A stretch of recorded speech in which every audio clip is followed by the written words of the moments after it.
Dear Delegate.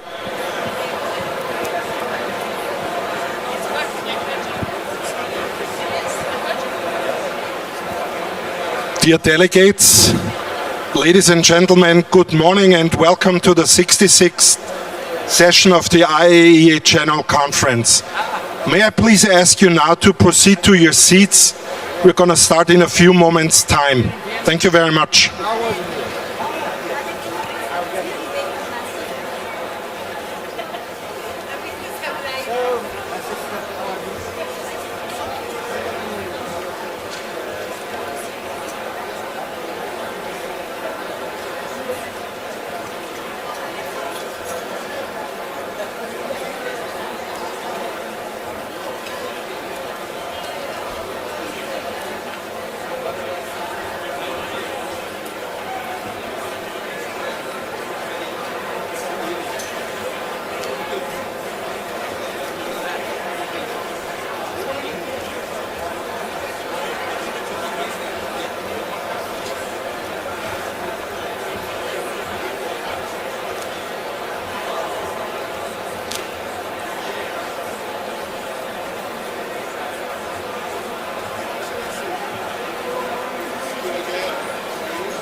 بسم الله الرحمن الرحيم. In the name of God, the merciful, the compassionate, السادة المندوبون الموقرون، distinguished delegates, أسعد الله صباحكم. good morning. أود أن أرحب بكم جميعا I في wish to الجلسة welcome العامة all of الأولى you to the first plenary لدورة meeting المؤتمر العام of the العادية 66th regular السادسة session والستين. of the General Conference.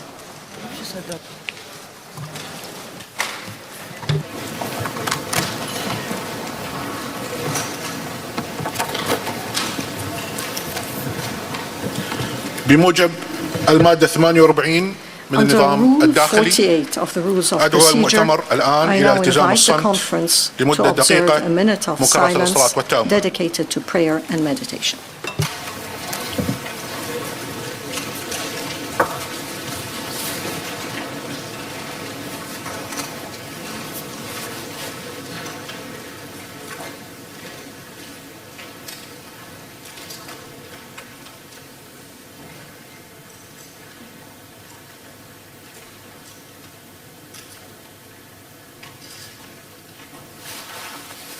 شكرا لكم. Thank you.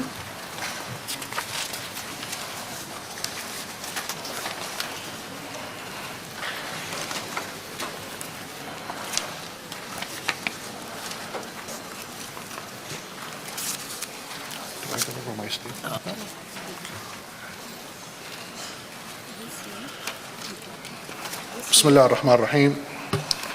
In the name of God, the merciful, the compassionate. أصحاب المعالي والوزراء ورؤساء Distinguished الوفود المشاركة، سعادة Ministers المدير العام and السيد رافائيل delegations, غروسي، أصحاب السعادة السفراء Mr. والمندوبين Director الدائمين. General Rafael Grossi, أود بداية Your أن أعرب Excellency, عن الشكر distinguished والتقدير ambassadors and permanent لكافة الدول representatives. الأعضاء First, على I الثقة would like to الغالية express my التي gratitude أولوتموها and thanks إلى to دولة all member الكويت states وإلى for سلفي entrusting the السفير state صادق of معرفة Kuwait and my predecessor, لقيادة أعمال Ambassador الدورة Sadiq Ma'arifi, الخامسة with والستين leading the للمؤتمر العام proceedings of للوكالة the الدولية 65th للطاقة regular الذرية، session of the والشكر International موصول Atomic لمجموعة Energy شرق الأوسط Agency وجنوب General آسيا Conference. على Our ترشيحها appreciation لنا also goes to بتوافق the Middle ودعم East and ثمين. South Asia Group for nominating كما us أود to أن this أجدد role and امتناني for providing valuable لسكرتارية consensus and الوكالة support. على I'd also جهودهم like التي to renew our ساهمت في تسهيل gratitude to the مهمة Secretariat الرئاسة for the وفي efforts إنجاح أعمال to الدورة facilitate the الخامسة task of the والستين. presidency and ensure the successful conclusion of السيدات the 65th والسادة الحضور، session. تؤمن دولة Ladies and الكويت gentlemen, بأهمية العمل the state متعدد of الأطراف Kuwait believes in the importance وتدعم of كل ما من multilateral شأنه أن action يعزز and التعاون والعمل supports every المشترك effort that فيما بينه aims to promote cooperation and collaboration towards ودفعه إلى ever آفاق greater أرحب في كافة heights المحافل in all الأممية international بما في forums, ذلك الوكالة الدولية including للطاقة the الذرية التي IAEA, تلعب دور which مهم plays a leading وريادي role فيما يتعلق in بالعلوم advancing والتطبيقات nuclear sciences and النووية وتمكين applications الدول and من الاستفادة enabling منها بشكل states to آمن safely and وفعال في effectively مختلف benefit from them المجالات. across various fields. وما اجتماعنا اليوم This والحضور عالي المستوى high-level إلا presence here دلالة today على أهمية only ذلك serves الدور to الذي تؤديه demonstrate the الوكالة importance of the في ترجمة agency's مفهوم role تسخير in الذرة من أجل translating the السلام concept والتنمية of atoms for ونقل peace and المعرفة development وتعظيم into الاستفادة من reality, التطبيقات النووية enabling knowledge بكافة transfer and صورها maximizing access وكذلك to all الاهتمام forms of nuclear بتطوير applications, مفاهيم والمساعدة in في addition ضمان to الأمن further والأمان developing the النووي concepts of nuclear وتعزيزهما safety and على كافة security الأصعدة and contributing to their وصيانة application نظم at all التحقق levels وتطبيق الضمانات التي and تعتبر maintaining جزءا verification أساسيا systems and من the application منظومة of safeguards عدم as an الانتشار. integral part of the وقد non-proliferation استمرت regime. الوكالة الدولية للطاقة الذرية Over the past بقيادة year, the السيد المدير agency, العام led by the خلال Director العام General, الماضي وبدعم and ومشاركة with the الدول support and الأعضاء participation of the بالاطلاع member بمهامها states, المركزية has بكل continued to كفاءة perform its core واقتدار functions لما with the يسهم في utmost تحقيق أهدافنا competence and المرجوة. effectiveness, thereby وهنا helping لا to بد من achieve our الإشادة objectives. بالجهود التي Here, بذلتها I الوكالة must والعاملين applaud the فيها efforts made by the للمحافظة على agency سير and its أعمالها staff to ensure علاوة business على الجهود continuity التي and to بذلتها لدعم support الدول member الأعضاء states in لمواجهة their تداعيات response جائحة to the كورونا impact of the وابتكار آليات COVID-19 جديدة pandemic, للاستمرار بعملها including through the والإنجازات التي development تحققت of innovative مثل new المبادرات mechanisms الجديدة التي for أطلقت continuing العام to الماضي deliver its work.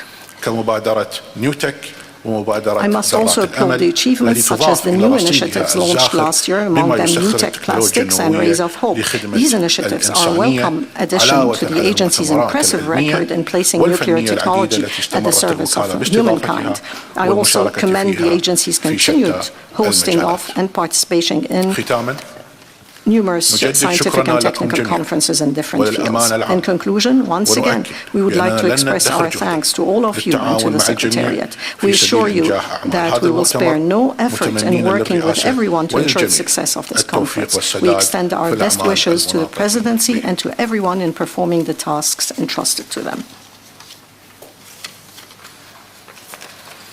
ننتقل الآن إلى البند الأول من May we أعمالنا now pass انتخاب on مسؤولي to our المؤتمر first item of وتعيين business, the election مكتبه. of officers and the أدعو الآن appointment إلى of the General تقديم Committee. مرشح I now لمنصب رئيس invite المؤتمر a العام nomination for في the دورته office of العادية the السادسة President of the والستين. General Conference during كما its تعلمون جميعا 66th regular فقد حان session. دور As مجموعة all of you أوروبا know, الغربية it is the turn لتقديم of the الرئيس Western European لهذا group العام.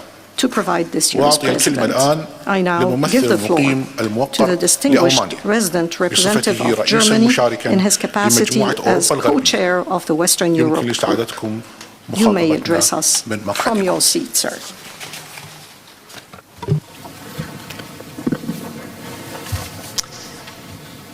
Thank you, President.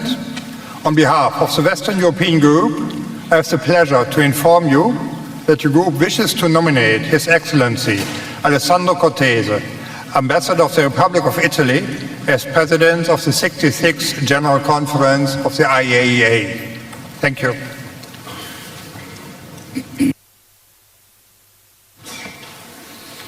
أشكر الممثل المقيم I الموقر thank the بألمانيا distinguished على resident تقديمه representative الترشح of نيابة عن Germany for the مجموعة nomination on أوروبا behalf of the الغربية. Western Europe Area Group. نظرا لعدم وجود ترشيحات أخرى There being no أقترح other nominations, انتخاب I propose سعادة that His السيد Excellency Mr. Alessandro Cortese, السفير Ambassador and والممثل Resident المقيم Representative لإيطاليا of Italy, بالتزكية be elected رئيساً by للمؤتمر acclamation العام في President دورتها of the General العادية Conference during its السادسة 66th والستين. regular session.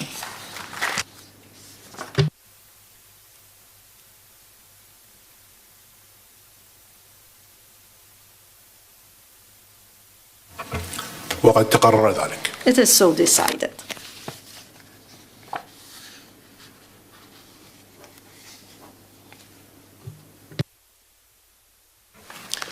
وهكذا لقد انتخب سعادة السيد His أليساندرو Excellency كورتيز Mr. Alessandro رئيساً Cortese is للمؤتمر thus بالتزكية elected President of the وبالنيابة عن conference by جميع acclamation. المندوبين On وبالأصالة behalf عن of all نفسي delegates and on أود أن my أتقدم own behalf, لسعادته بالتهنئة I'd الحارة like to offer وأطيب him our warm تمنياتنا بنجاح congratulations and المؤتمر also our وأدعو good سعادته wishes for الآن a إلى successful تولي conference. الرئاسة I now invite him وبذلك to take أناشد the chair المندوبين توفير and الوقت in doing ووفقا so للقرار الذي appeal اتخذه to المؤتمر delegates in the منذ عدة interest of سنوات saving time ونفذ and بنجاح in منذ accordance ذلك with the الحين decision أن taken by the يحتفظوا ببيانات conference several تهنئته years ago إلى حين and إدلائهم successfully implemented since then بكلماتهم في to reserve their المناقشات. congratulatory statements to him until they make their general debate statements.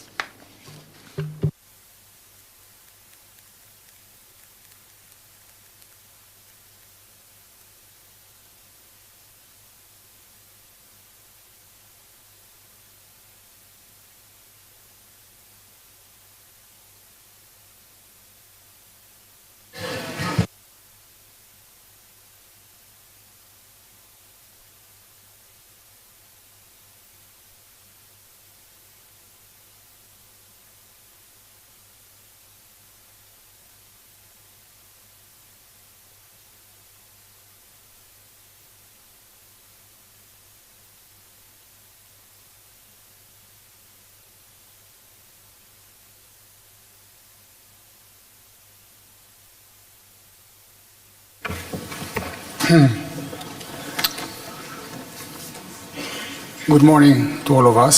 Excellencies, Mr. Director General, distinguished delegates. At the outset, let me express my gratitude to all of you for electing me and for the trust you have bestowed on me. I feel deeply honored.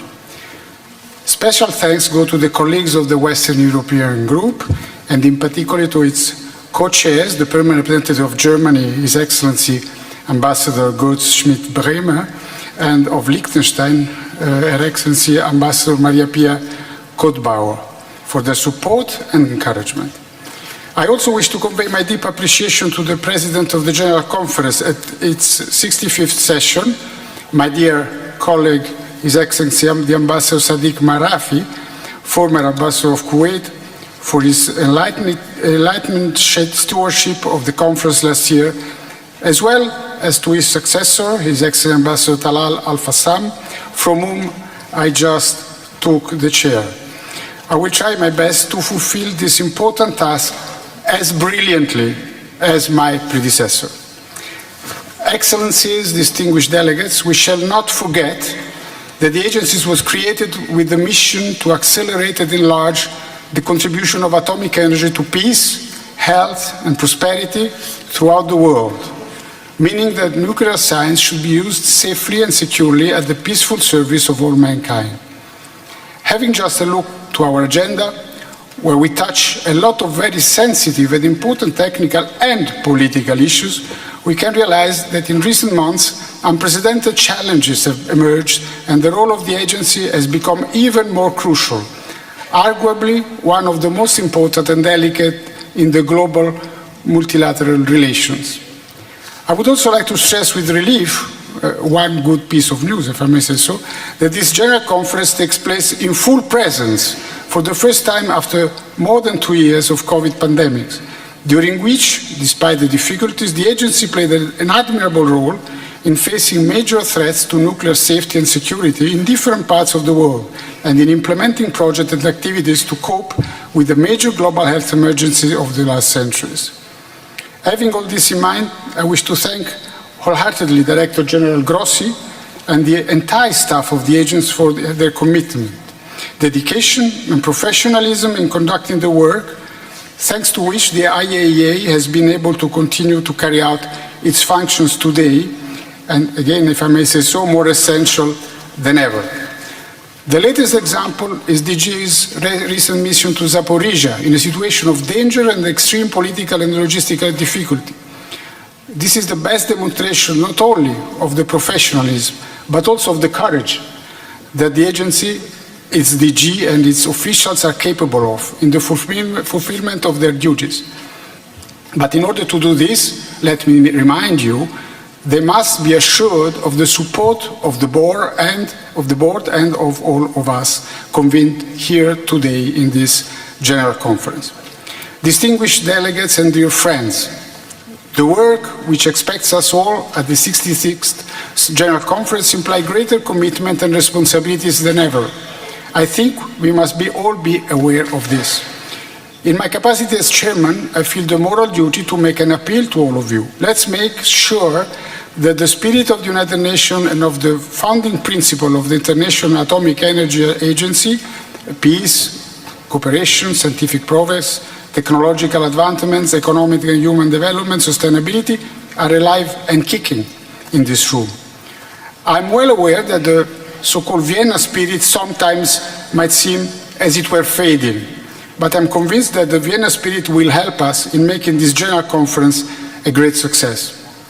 As I said earlier, we must aim very high to allow the agency to continue contributing to devise concrete solutions to a number of major challenges facing humanity today.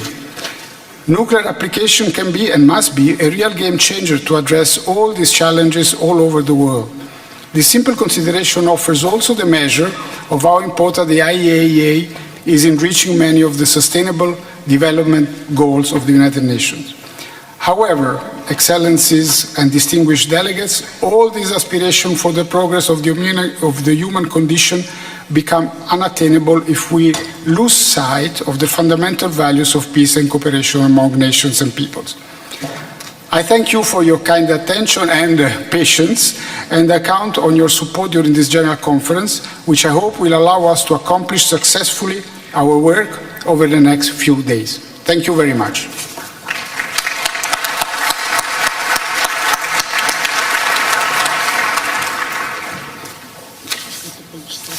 Now I go with my speaking points.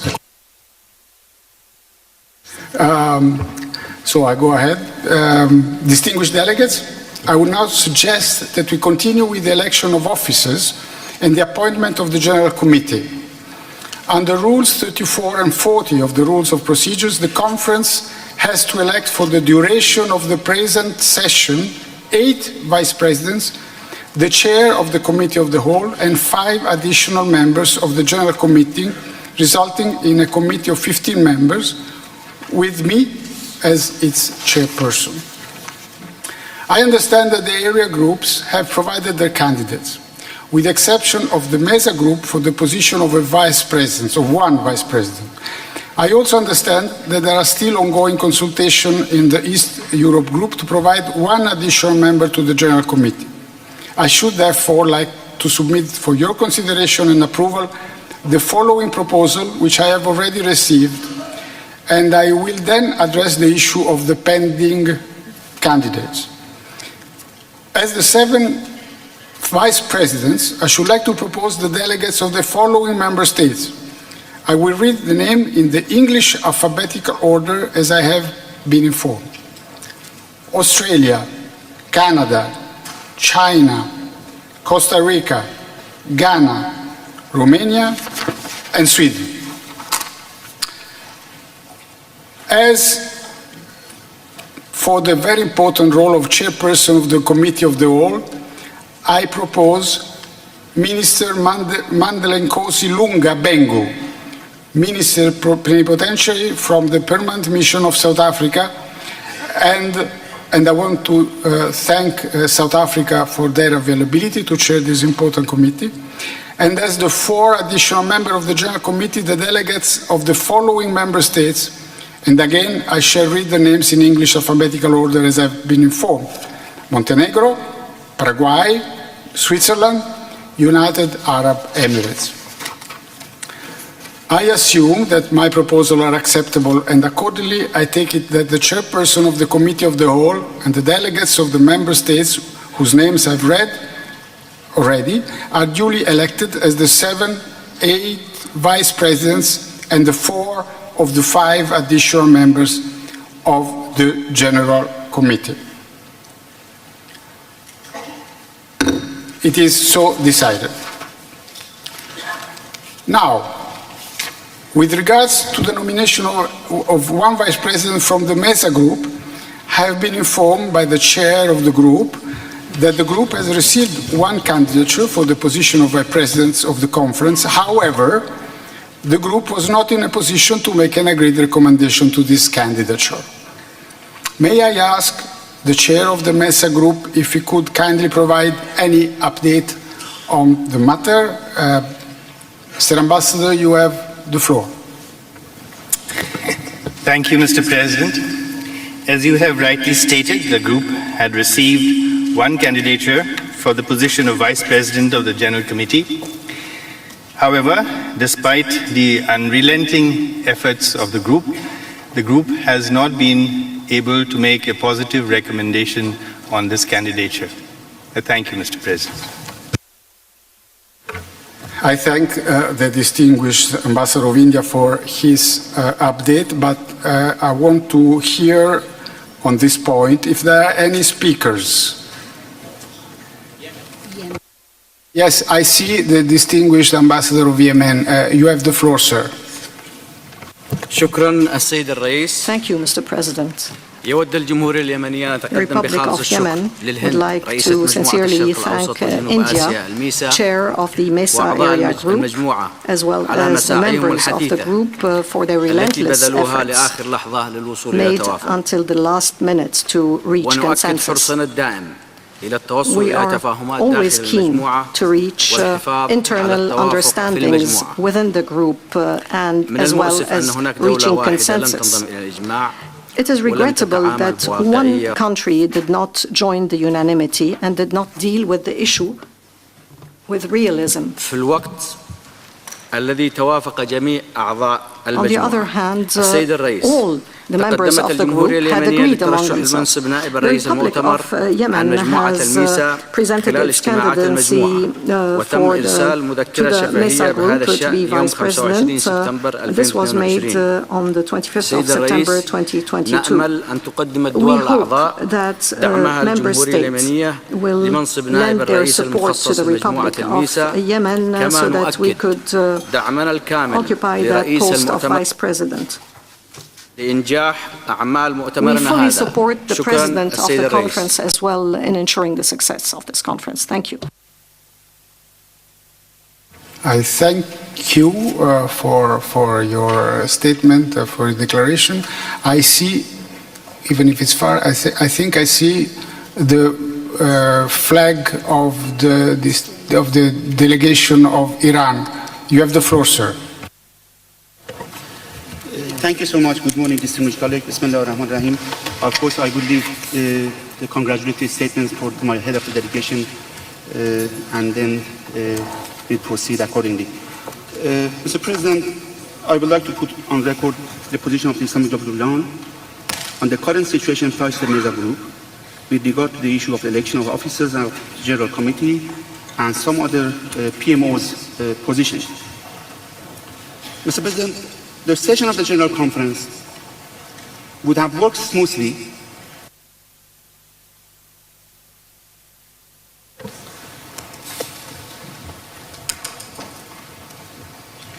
without having any organizational challenges, and Iran continues to fully support the operational principles and practices of regional groupings in the framework of international organizations based on the cooperation and accommodation, spirit and inclusiveness of the participation.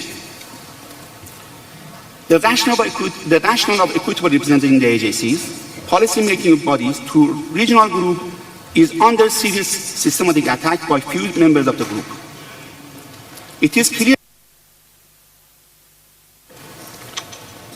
group of MESA could not come to consensus on this issue and other positions, the available position for the PMOs, on which my delegation will extensively elaborate its position in due time. Iran believes that the representation of the group by member of states in the Bureau is an opportunity to allow the position of the members of the said group to be echoed as appropriate in the deliberation of the PMOs, along with the efforts to facilitate the work and advance the general goals of the relevant bodies. The rationale of equitable geographical representation in the board of directors is that the interests of the position of every group be preserved and represented. Thus, it is unacceptable that a member of the Bureau abuse this stand to pursue a narrow-minded political self-served national agenda. Such an approach will definitely cause disagreement and division within the group. My instruction is to maintain the integrity and tranquility within the group as much as possible and to prevent division within the group by any actor. Despite all efforts by the distinguished ambassador of India, as now echoed, we left no choice but to face. In conclusion, Mr. President, my delegation will continue to avoid confrontation and engage in good faith to allow a smooth conduct of its business in the conference, believes that an unbalanced and discriminatory approach towards nomination of the officers in the Bureau would undoubtedly yield to compromise the constituencies of the IEA, and that requires an inclusive approach to allow participation of all in the PMOs of the conference. I thank you. I thank the distinguished ambassador of Iran for his statement, which will be duly included in the official records of the meeting as you rightly requested. But I also, from this brief exchange, understand that the distinguished ambassador of Yemen has submitted his candidature for the position of one vice president of the conference, right now, earlier on. May I take that the conference agrees to elect the candidate I have just mentioned?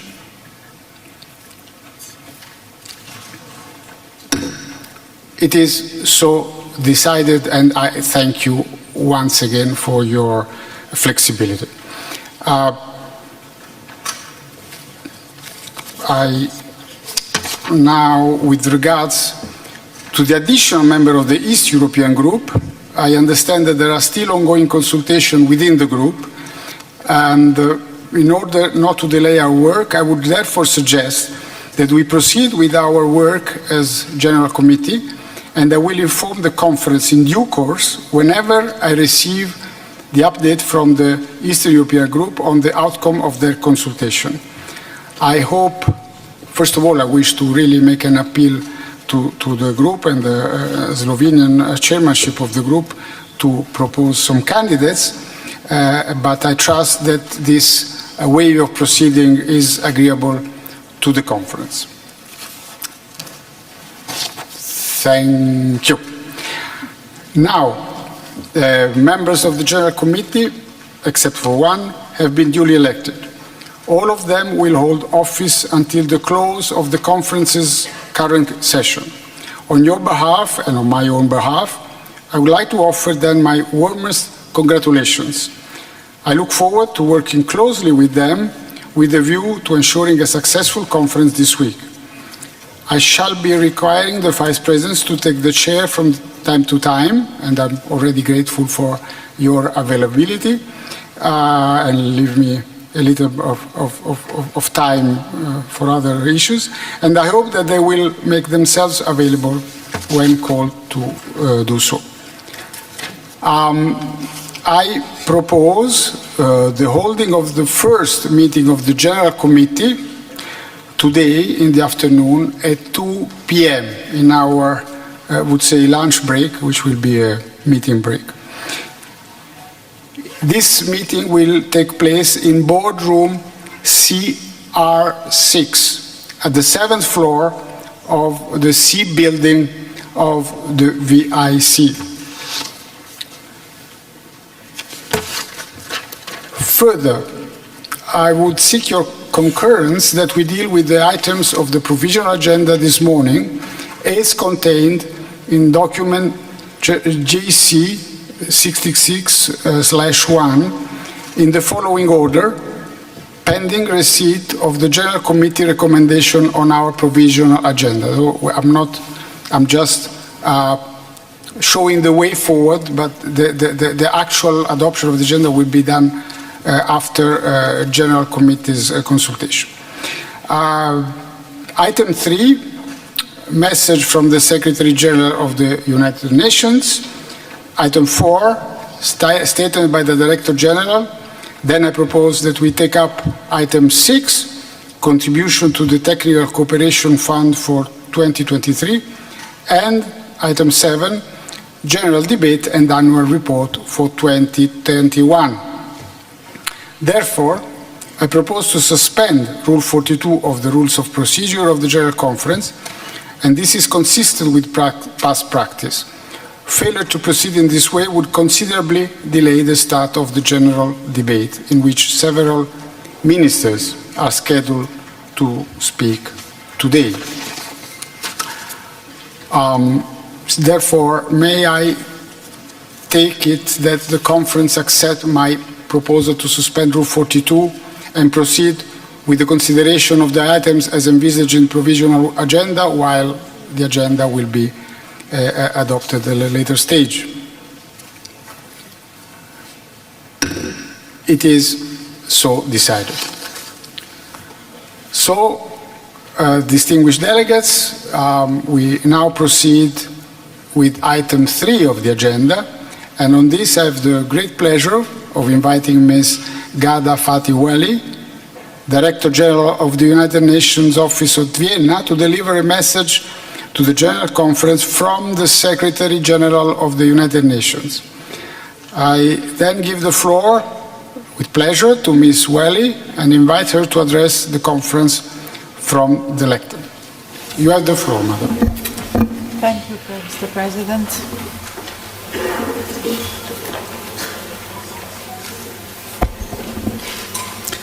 Excellencies, ladies and gentlemen, good morning and welcome to the Vienna International Center. It's an honor for me to join you and share with you the message of the Secretary General. I'm pleased to send greetings to the General Conference of the International Atomic Energy Agency. This past year has been marked with grave trials and tests. We face continued challenges posed by the COVID-19 pandemic, the ramifications of the ongoing war in Ukraine, and other crises of global consequences, not least climate change. On all these fronts, the IAEA has made important contributions to helping achieve a safer and more secure world, acting as an expert, impartial and technical interlocuteur.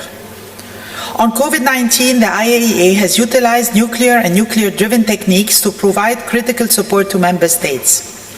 Despite increasing restrictions, the agency has worked to verify the nuclear-related commitments under the Joint Comprehensive Plan of Action. By assisting more than 140 countries and territories through its technical cooperation program in areas such as health, nutrition, food, agriculture, and climate change, the IAEA has contributed to efforts to advance the 2030 Agenda and Sustainable Development Goals. And, of course, the IAEA has been at the forefront of the critical task to ensure the safety, security, and safeguarding of nuclear facilities in Ukraine, especially the Zaporizhzhia nuclear power plant. I thank Director General Grossi and the IAEA team for their critical work to consult with relevant parties on concrete measures to ensure the safety of the plant and the area surrounding it. I believe that the presence of the IAEA at the plant is a very important deterrent, and I repeat my call for an end to attacks and for the re-establishment of the purely civilian nature of this plant. I look forward to further strengthening our cooperation across the board. I wish you a successful General Conference. Excellencies, distinguished participants, Director General Grossi, on behalf of the UN family in Vienna, allow me to add my appreciation to that of the Secretary General for the IAEA's work for a safer and more secure world. I wish you fruitful discussions and a very successful session. Thank you.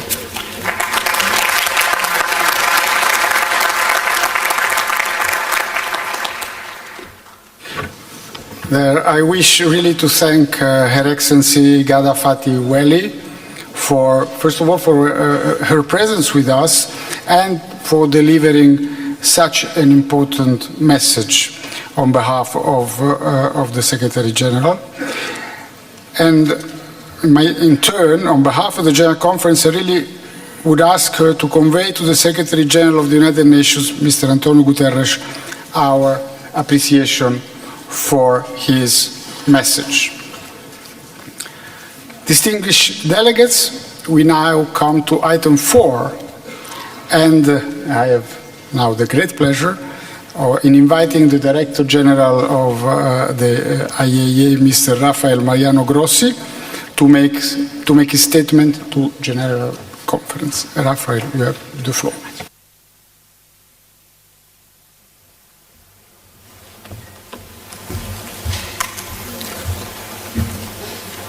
Dear colleagues, good morning. It is a great pleasure to see you again this year. As the President was just reminding us, almost as always, I've been informed that around 2,700 registrations have been received this year, which bring us to more or less the amounts of historical average. I'd like to start by thanking Ghada, our director here in the VIC, for the message you kindly read to us from Secretary General Guterres, with whom, by virtue of the realities that we are facing, I have been interacting quite frequently and intensively, and I thank you for that. Please convey to the Secretary General the recognition of the IAEA. It's also a pleasure to be having this session under the presidency of Ambassador Cortese. Un piacere di vederti, lavorare con te. Grazie. Little did we know, a year ago, when we met for the General Conference, that a year later we would do so under the circumstances that we know. The combination of war again in Europe, the energy crisis that we are living and that was compounded with the climate change and the climate crisis that we already knew and we were fighting against, and the food crisis in a convergence that appears mesmerizing, is in front of us. It is at the same time a source of personal commitment and of yours as well, I am sure, that we know that in many of the things we do here at the IAEA, we have the ability to mitigate, when not to change, some of these enormous challenges we are facing. And of course, we have first at the top of our list and our preoccupations the situation in Ukraine. As the Secretary General has said, this war must stop. But before that happens, we must, and here is where the IAEA comes to play, we must make everything in our power to prevent a nuclear accident that would add tragedy to the suffering. From the beginning of this war, I have been in Ukraine several times, and the missions of the IAEA as well. Recently, as it was reminded to us a minute ago, we were at the Zaporizhia nuclear power plant. A nuclear power plant, the biggest in Europe, which is under fire. Incredible to believe, but true. In front of this reality, we need to act. If something happens there, we will not have a natural catastrophe to blame for. We will just have our own inaction because we knew what needed to be done. And there is a plan on the table to do it. Last week, I had an opportunity to start consultations with Ukraine and with the Russian Federation on the urgent establishment of a nuclear safety and security protection zone around the Zaporizhzhia nuclear power plant. This is possible. This must be done, and I am ready to continue these consultations in both countries this week so that we can protect this plant. The work there will allow us to stabilize a situation that is simply unacceptable. And I am convinced that it's something that we can do. Of course, when we refer to the issues of Zaporizhzhia and the way in which we can work, I want to pay homage to the mission of the IAEA present there.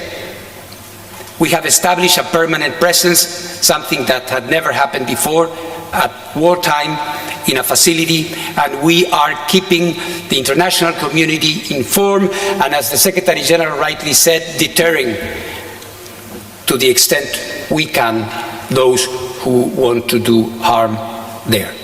Our work will continue, and I hope to keep you updated and to bring at least, if not the good, the positive news of some good developments while we establish a protection zone there.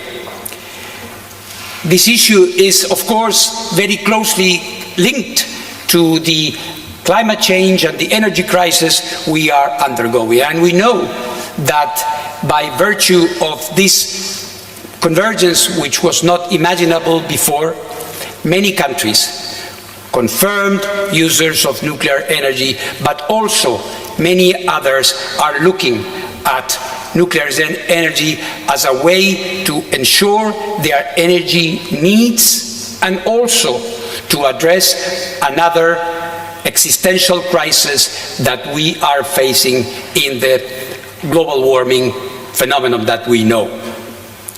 We continue our work in the 32 countries operating the 438 reactors in operation when 57 are being constructed all over the world.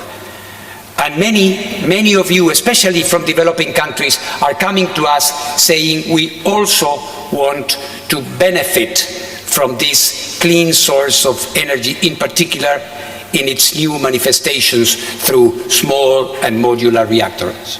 The agency is going to help you.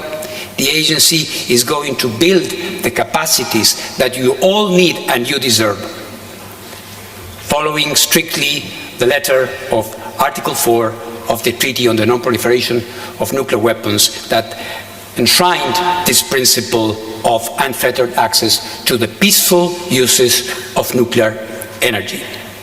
The IAEA has, in the past, and will continue, having the rightful place that nuclear energy must have in the global debates on nuclear energy. We did it last year in Glasgow, and we are going to do it this year in Sharm el-Sheikh, where in Egypt, a country that has taken a decision to have a nuclear program is going to be hosting this important conference. And so, from an unexpected participant 2 years ago, a nuclear pavilion will be opened in Sharm el-Sheikh. Times are indeed a-changing. The work on nuclear energy, of course, is important, but equally important is what we do to improve the lives of those in need. And here is where our work on nuclear applications come to the fore. We said that we should do much more to fight the silent killer of non-communicable diseases, and in particular, cancer. In February this year, I went to Addis Ababa, and with the President of the African Union, we launched Rays of Hope, because 70%, 70, of the African population does not have any access to radiotherapy, because in many other parts of the world, in Latin America, where I come from, and in some parts in Asia, people simply die of absolutely preventable and curable forms of cancer. And Rays of Hope is raising hopes. From Benin to Chad, to the Democratic Republic of Congo, to Mali, to Kenya, to Senegal, and many other countries are already working with us, increasing their capacities to fight cancer. Support us. It's not difficult. It's not expensive. We have the technology, we know how to do it, and we do it in close cooperation with WHO. Dr. Tedros Ghebreyesus has been supporting us from day one, and we are in constant contact with the WHO teams to provide a better service. In the same spirit of cooperation, we are working on food security. A few days ago in Rome, I met with my dear friend, DG Chu Dongyu, and the IAEA and the FAO are also joining forces to work on food security.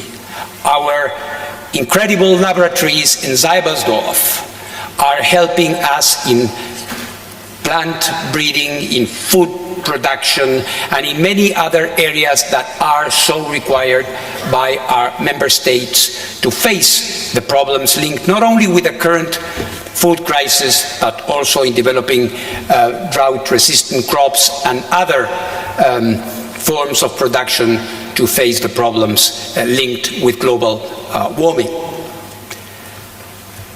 The environment is suffering, and the IAEA is working through its environmental and marine laboratories on another flagship initiative that has captured the imagination and the will of many around the world, and it is called NUTEC, Nuclear Technologies Against Plastic Pollution, one of the major challenges of our time. And we are going to be working with you in many, many regions of the world on this urgent task that we have ahead of us. Dear colleagues, of course, we are known as the Nuclear Watchdog, and we take this task very seriously. We must prevent nuclear proliferation. We must make sure that this blessing of the nuclear energy for peace and for development is not turned into an instrument of destruction and suffering. We take this job seriously as more and more countries precisely are moving into nuclear energy.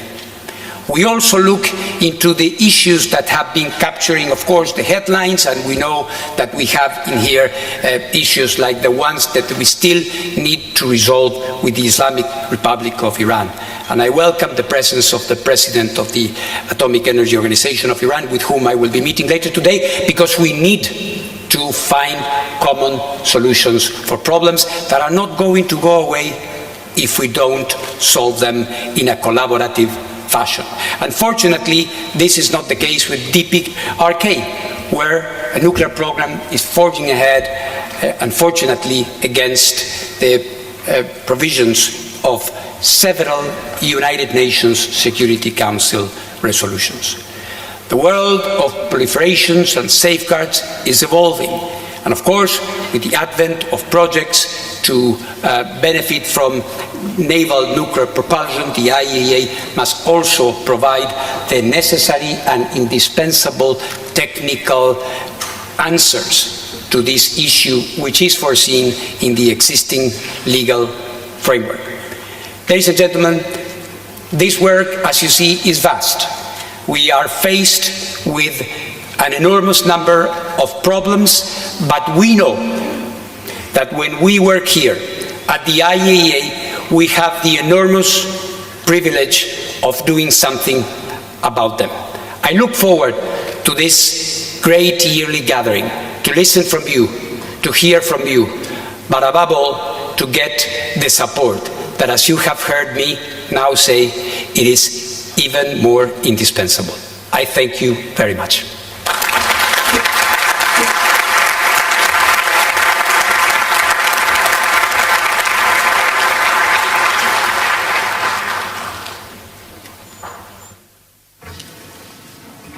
Well, thank you very much. And I really, after the applause, which was well deserved, I want to thank the Director General for his statement.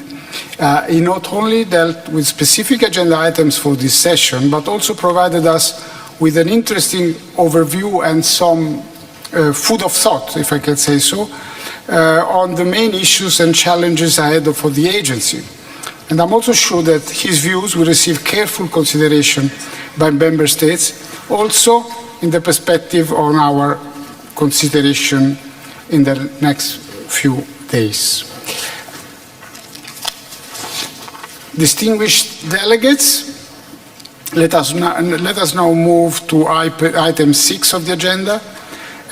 But with your permission, I should now like to say a few words about the contributions to the Technical Cooperation Fund. The Board of Governors on 6 June 2022 recommended a figure of 92,600,000 euros as the target for voluntary contribution to the Technical Cooperation Fund for the year 2023, for next year. Document GC 66/15 before you has attached to it a table showing the contribution which each member state would need to make in order to meet its share of the target. The early pledging and payment of contribution to the Technical Cooperation Fund greatly helped the Secretariat in planning the agency's Technical Cooperation Program, and I would therefore urge all delegations that are in the position to do so and have not done so as yet to notify the Secretariat during the current session of the contributions that the governments will be making to the TC Fund for 2023. I am pleased to note that already 32 member states have made their pledges to the TC Fund for 2023.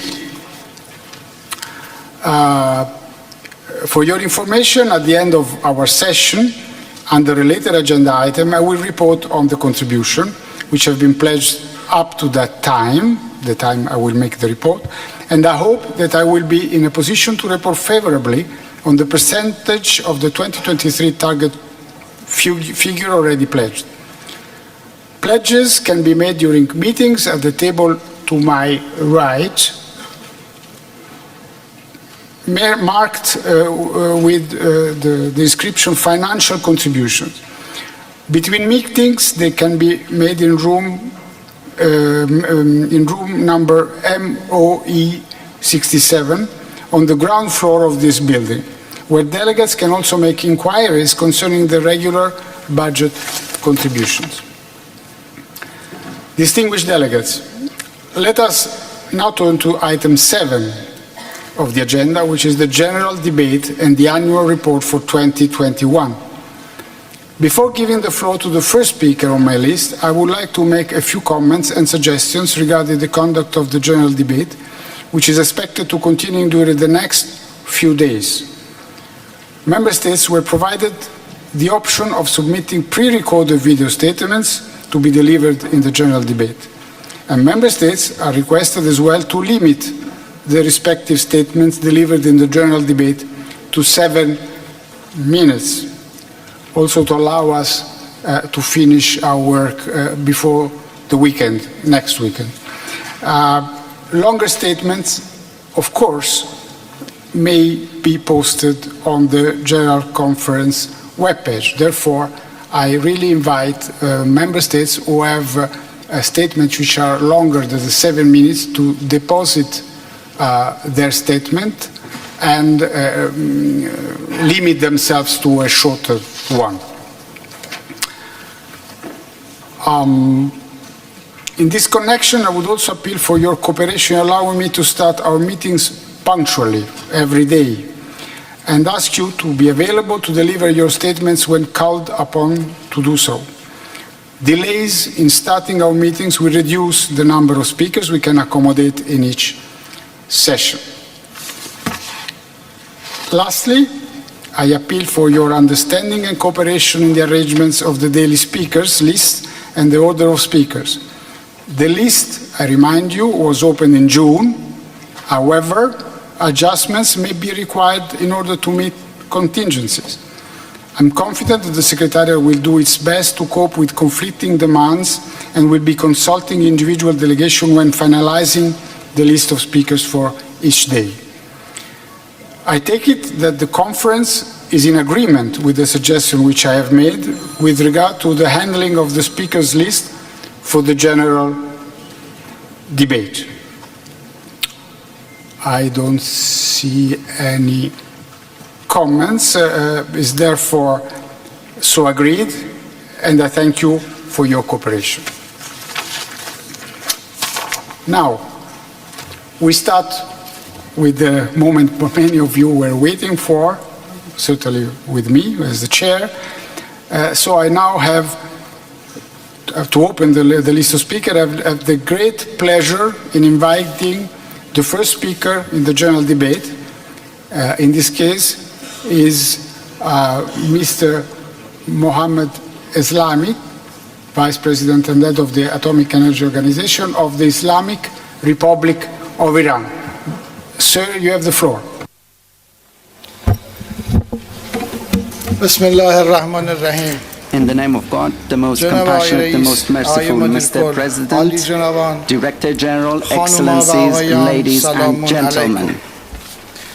Mr. President, at the outset I would like to congratulate you on your assumption of the presidency of this conference.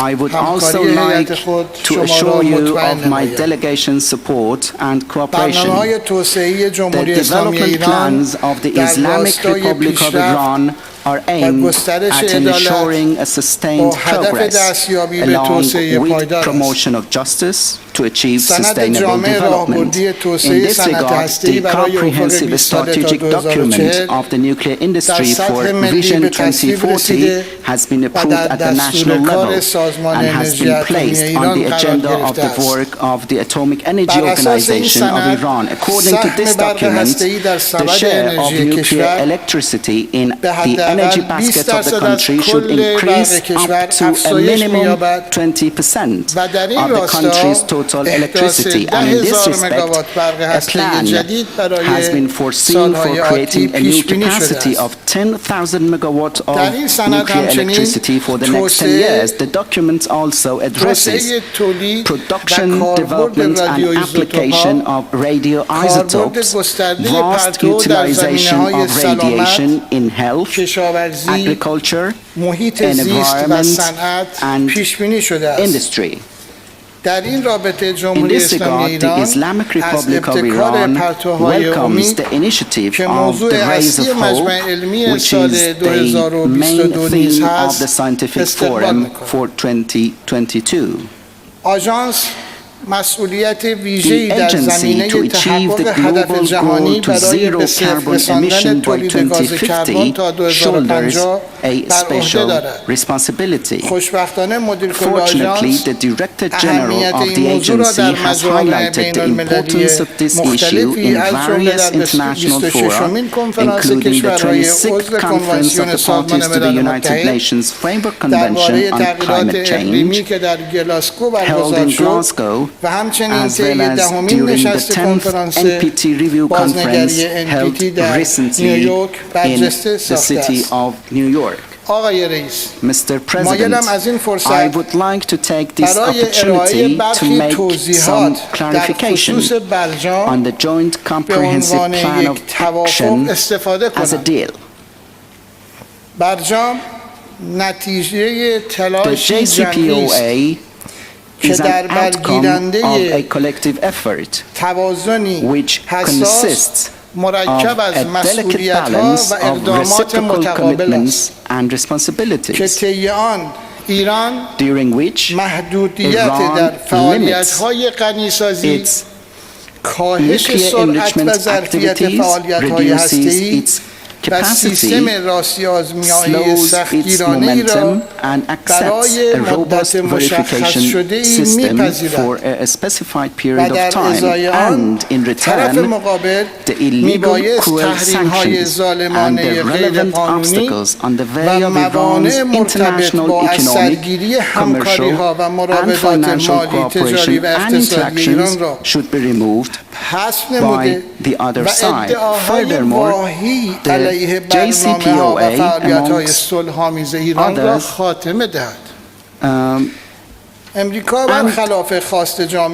amongst others, as a confidence-building tool, shall prevent baseless allegations against peaceful nuclear program of Iran. The United States, against the will of the international community, violated the provisions of the nuclear deal and the UN Security Council Resolution 2231, withdrew from the deal and resorted to infamous maximum pressure policy, which was confessed to have been failed and useless. However, after 2.5 years of continuing proliferation of economic sanctions against different sectors of Iran's economy by the United States and lack of practical remedies by E3/EU in action, Iran's parliament enacted a bill entitled A Strategic Action Plan to Remove Sanctions and Protect the Interests of the Iranian Nation,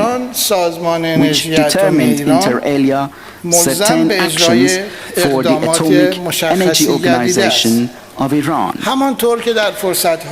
As it has been stated on various occasions, the Islamic Republic of Iran still adheres to the 2015 nuclear agreement. Iran's remedial measures have been taken in response to the violation of the obligations of the other side. If the other parties to the deal return to their obligations by removing all obstacles as well as sanctions, the continuation of Iran's remedial measures would be seized pending legal permission from the relevant authorities, including the parliament. Mr. President, the Islamic Republic of Iran, as a responsible member of the IAEA, has always rendered its support to the full and non-discriminatory implementation of the Non-Nuclear Proliferation Treaty and its comprehensive safeguards agreement. Iran has an exemplary record of cooperation with the agency in this regard. I would like to clarify here, Mr. President,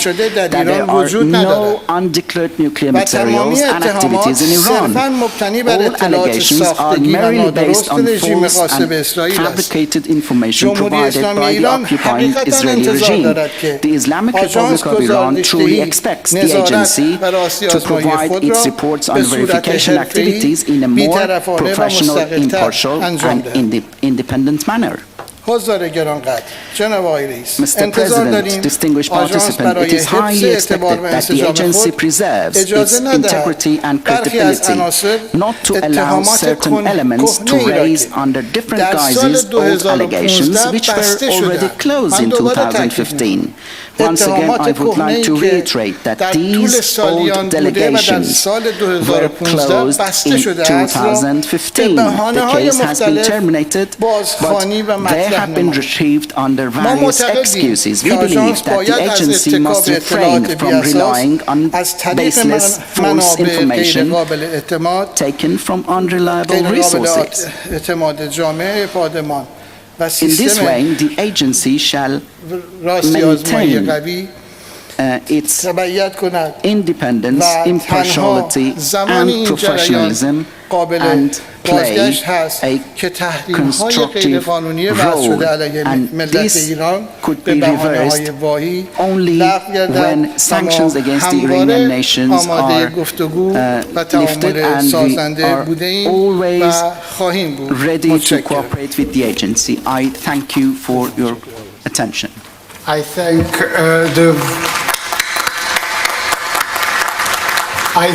the Vice President of the Islamic Republic of Iran for his statement. And I now have the pleasure to give the floor to the Deputy Prime Minister and Minister of Foreign Affairs of the Netherlands, Mr. Wopke Hoekstra, who has forwarded us his speech on video. Ladies and gentlemen, in today's unstable and grim reality, international cooperation is more important than ever. The work of the International Atomic Energy Agency is absolutely essential. Over the past months, one name has been on everyone's mind: Zaporizhzhia. The incidents at this nuclear power plant in Ukraine continue to pose a great danger to workers as well as to anyone living near the plant.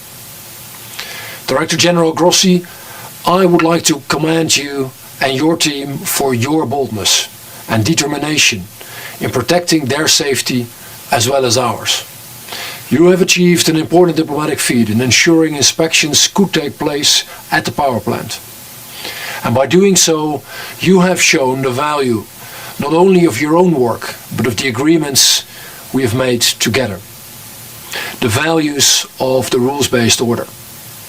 And despite severe conflict, the work of the agency continues.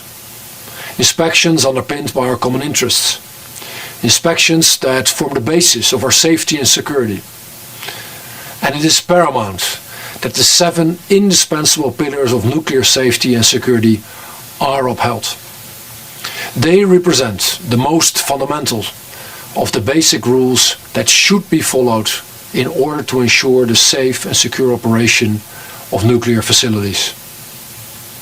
They're easy to understand and don't require a full read-through of the agency's safety standards and nuclear security series. Ladies and gentlemen, in the unstable reality we all live in, we must be able to rely on existing commitments to non-proliferation and nuclear disarmament. And in that respect, we must continue to strengthen the nuclear disarmament and non-proliferation regime. We all know that the Non-Proliferation Treaty is fundamental to international peace and security. It represents our shared determination to prevent nuclear conflict and work towards global zero. But like any other commitment, it requires a collaborative effort to ensure it remains relevant.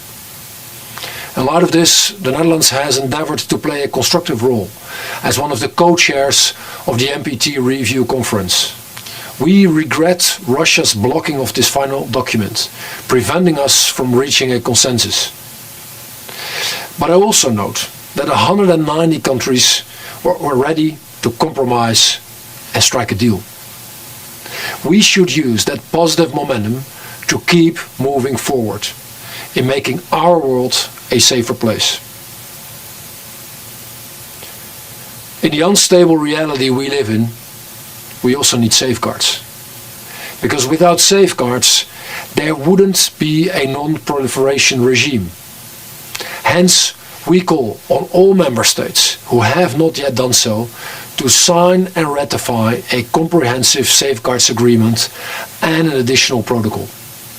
We support the agency's state-level approach, ensuring a safeguard system that is fit for purpose. And in respect of new commitments with regard to non-proliferation, a renewed nuclear agreement with Iran is and remains of the utmost importance. We're all aware of the importance and positive impact of nuclear technology. Technology that can help cure, feed and protect people. Technology that can improve our lives and the world we live in, on condition that it is safe and secure, and that it doesn't contribute to nuclear proliferation. It is the agency that helps us on all of these counts. And as the use of nuclear technology grows, so does the amount of nuclear material worldwide. We must ensure that this material is used responsibly, and that the agency has the means and tools to apply its safeguards and carry out its safety and security tasks. Ladies and gentlemen, we need boldness and we need determination to protect our safety and security. Boldness and determination as shown by Mr. Grossi and his team. Boldness and determination that we must show today. I wish you a very fruitful conference. Thank you very much.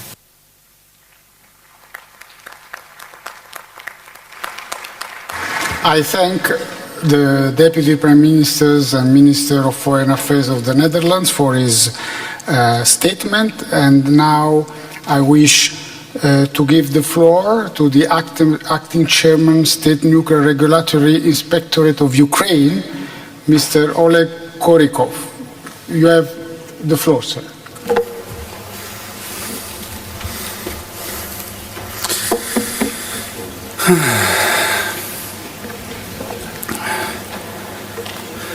Mr. President, let me congratulate you on your election as a president of the 66th session of the IAEA General Conference.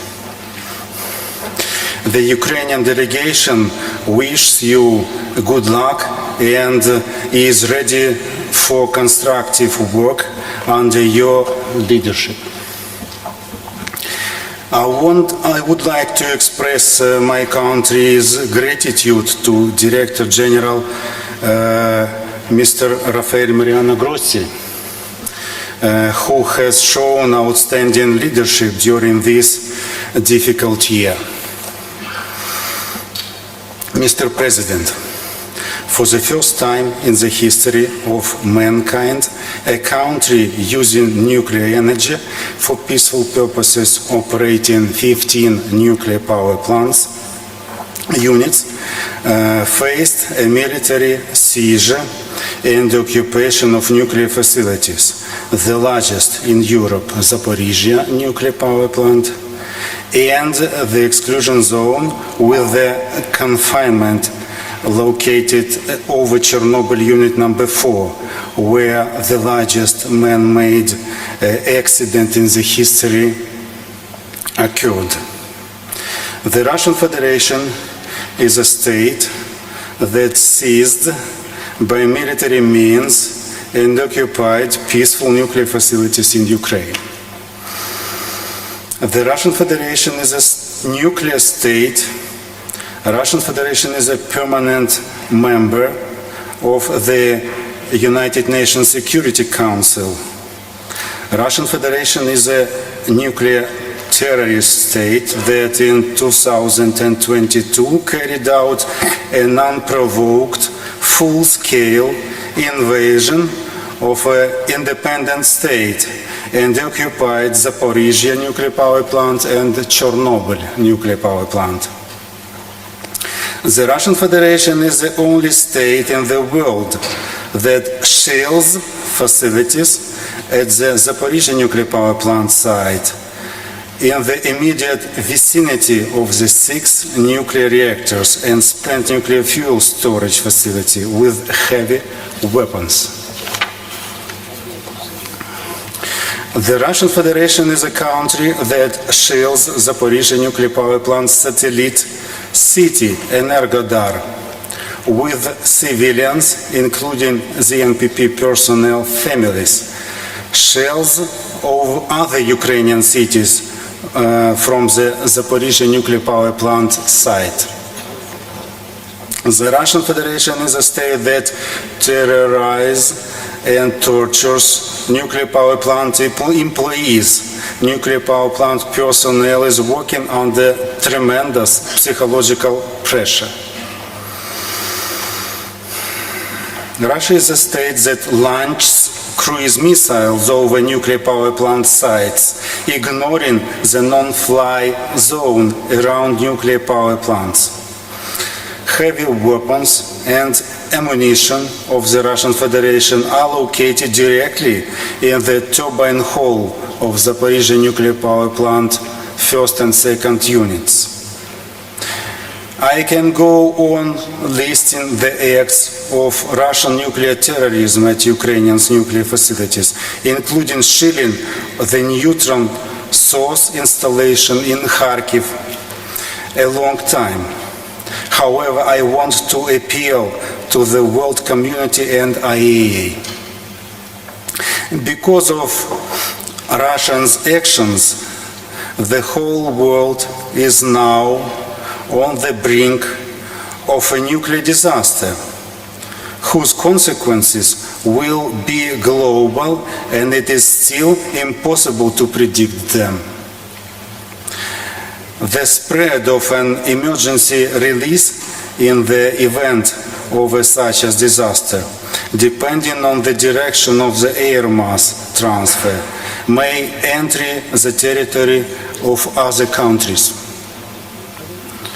Therefore, dear President, dear colleagues, I ask you not to be indifferent and not to expect that the consequences of the possible nuclear accident will bypass your countries, and use all your levels of influence to stop the country occupying the nuclear power plant in its terrorist activities. I want to personally thank IAEA Director General Rafael Grossi for organizing and leading missions to Chernobyl nuclear power plant and Zaporizhzhia nuclear power plant. The reports developed upon the missions results became indisputable evidence of the crimes of the Russian army in the occupied territories, and became their documentary confirmation for the world community. However, the report on the results of the mission to Zaporizhzhia nuclear power plant has not yet brought us closer to solving the main issue: cessation of shelling nuclear facilities, demilitarization, and deoccupation of Zaporizhzhia nuclear power plant. The total withdrawal of the Russian occupation troops and representatives of Rosatom from the territory of Zaporizhzhia nuclear power plant should be the main task and goal of the mission. Ukraine highly appreciates the adoption of Resolution GOV 2022-58 on the 15th of September 2022, entitled "The Safety, Security and Safeguards Implication in the Situation in Ukraine" by the IAEA Board of Governors.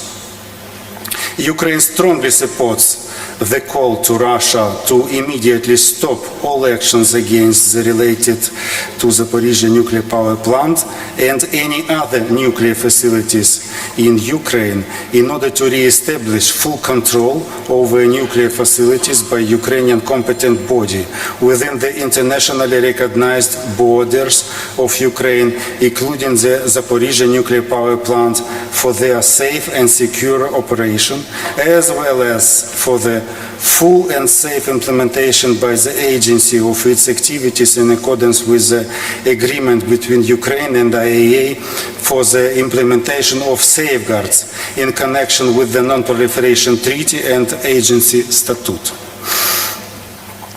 And after the adoption of the resolution on 19th of September, 20 minutes after the midnight, Russia attacked another nuclear power plant of Ukraine, Pivdeno-Ukrainska plant, with a cruise missile. The missile fell 300 meters from the nuclear reactors. Mr. President, allow me on behalf of Ukraine to thank the partner countries that have already provided and will provide equipment for Ukrainian organization in the near future within the framework of response and assistance network of IAEA. The equipment is needed for restoring the capabilities of organizations that suffered from occupation by Russian troops and will be used to overcome the negative consequences for nuclear and radiation safety caused by nuclear actions in the territory of Ukraine. We highly appreciate the IAEA efforts and coordinating role in this process. In addition, I would like to thank IAEA for the international technical assistance that is planned to be provided to Ukraine in the near future.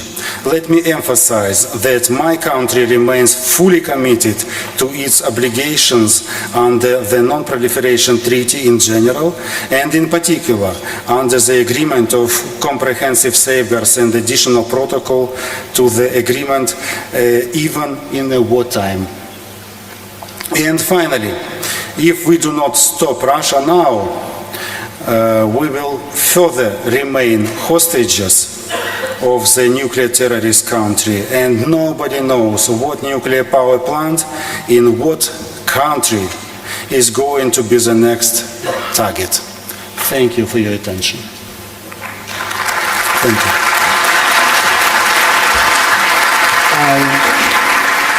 I thank the acting chairman of the State Nuclear Regulatory Inspectorate of Ukraine. And now it's my pleasure to invite the distinguished President of the State Office for Nuclear Safety of the Czech Republic, Ms. Dana Drabova, who will speak on behalf of the European Union. You have the floor, Madam. Mr. President, I have the honor to speak on behalf of European Union. The following countries align themselves with the statement: North Macedonia, Montenegro, Albania, Ukraine, the Republic of Moldova, Georgia, and Iceland. Let me congratulate you, Mr. President, on your election and thank the IAEA Director General and the Secretariat for their excellent work over the past year. The European Union attaches great importance to the IAEA's technical, independent and impartial work across its mandate. We are meeting in unprecedented circumstances. The European Union condemns in the strongest possible terms the Russian Federation unprovoked and unjustified aggression against Ukraine, which is a gross violation of international law, notably the UN Charter, and severely undermines European and global security and stability. Russia's actions pose serious and direct threats to nuclear safety and security, and the agency safeguards verification activities in Ukraine, as highlighted in the board resolution adopted in March and September. We are deeply concerned that each of the 7 indispensable pillars outlined by the IAEA Director General has been compromised as a result of the Russian aggression. As stated by the Director General, a nuclear accident must not be added to the tragedy of this war. The EU strongly supports the agency's work to assist Ukraine, notably the IAEA support and assistance mission to Zaporizhia, and the agency continued presence at the facility. We also support the Director General proposal to establish a nuclear safety and security protection zone around Zaporizhia nuclear power plant, the modalities of which would need still to be agreed. We emphasize there is only one sustainable solution. The Russian Federation must stop its illegal war on aggression against Ukraine, unconditionally withdraw all its armed forces and military equipment from the entire territory of Ukraine, notably from the Zaporizhia power plant, and fully respect Ukraine's territorial integrity, sovereignty, and independence within its internationally recognized borders. The EU reaffirms its resolute commitment and continued support for the full and effective implementation of the Joint Comprehensive Plan of Action. The EU is increasingly concerned at Iran's continued actions inconsistent with the JCPOA and with severe and the case of R&D activities, irreversible proliferation implications. Some of these actions do not have any plausible civilian justification. The EU strongly urges Iran to return without delay to full JCPOA implementation, including all transparency measures. The EU supports the intensive diplomatic efforts within the JCPOA Joint Commission and contacts of the EU High Representative as JCPOA coordinator with all relevant partners to achieve a return to the JCPOA by the United States and the resumption of full implementation of all JCPOA commitments by the United States and Iran. The EU member states regret that Iran has chosen not to seize the full diplomatic opportunity and call on Iran to accept it so that the JCPOA will be fully restored. We wish to underscore that the JCPOA negotiation is separate from Iran's legally binding obligations under the NPT, which are essential to the global non-proliferation regime. The EU urges Iran to cooperate in full with the IAEA without any further delay or conditionality to resolve all pending safeguard issues in accordance with legally binding obligations under the NPT Comprehensive Safeguards Agreement. The EU condemns DPRK's continued engagement in nuclear and ballistic missile activities, which are a matter of grave concern. It is highly regrettable that the DPRK has not taken concrete, verified action towards denuclearization of Korean Peninsula.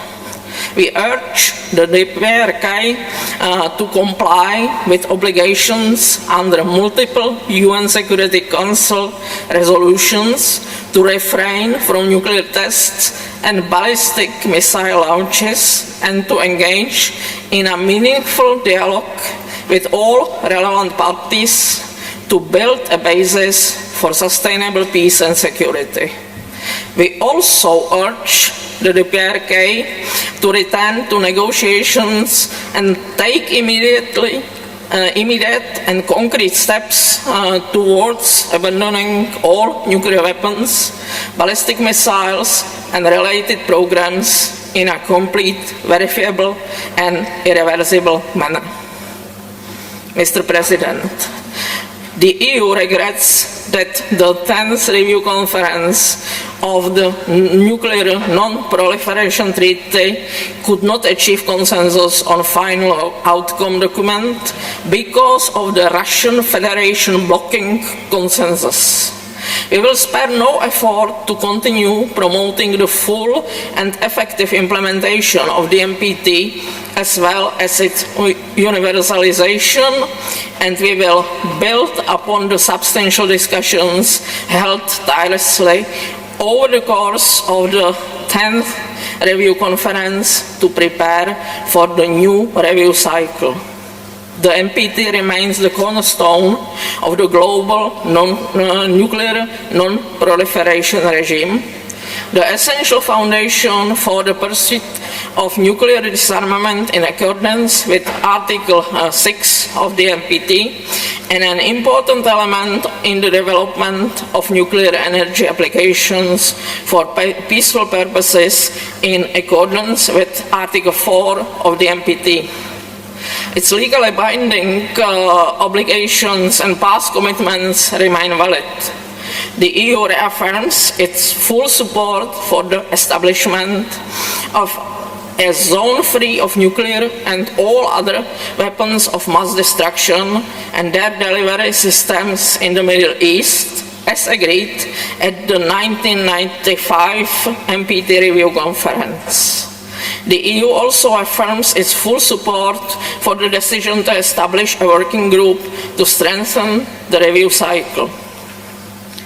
The EU supports the strengthening of the IAEA safeguard system and reminds of the view that comprehensive safeguards agreements, together with the additional protocol, constitute the current verification standard under the NPT. We call for their universalization without delay. The EU also urges all states which have not yet done so to amend their small quantities protocol and apply the comprehensive safeguards agreement in full, especially those states that are already building a nuclear power plant or research reactor. The EU and its member states attach utmost importance to nuclear safety and its continuous improvement. Over the past decades, we have established and further developed an advanced, legally binding nuclear safety framework applicable in all EU member states. We also provide financial and human resources to help improve nuclear safety in countries outside the EU, including through the European Instrument for International Nuclear Safety with a budget of 300 million euros. Furthermore, the EU stresses the need to continue strengthening nuclear security worldwide in order to prevent nuclear terrorism and facilitate peaceful uses of nuclear technology. We encourage all member states to promote a strong nuclear safety and security culture and continuously implement the highest possible nuclear safety and radiation protection standards. We recognize the IAEA's central role in facilitating international cooperation and providing technical assistance to member states. We reaffirm our strong political commitment to International Nuclear Safety and Security Convention, support their implementation, and call upon all states to join them.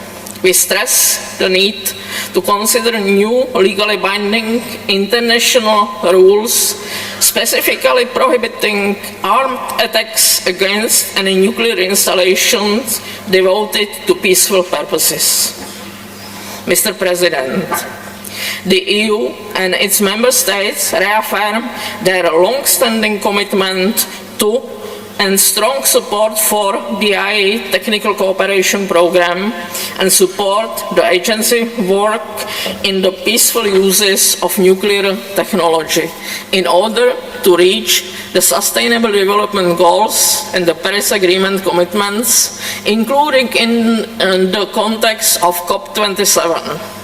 We acknowledge that member states pursue different approaches to ensure energy security at affordable cost, and that all countries will have the sovereign right to decide whether or not to include nuclear power as part of their own energy mix to collectively achieve the 2030 climate target and the Paris Agreement's commitments.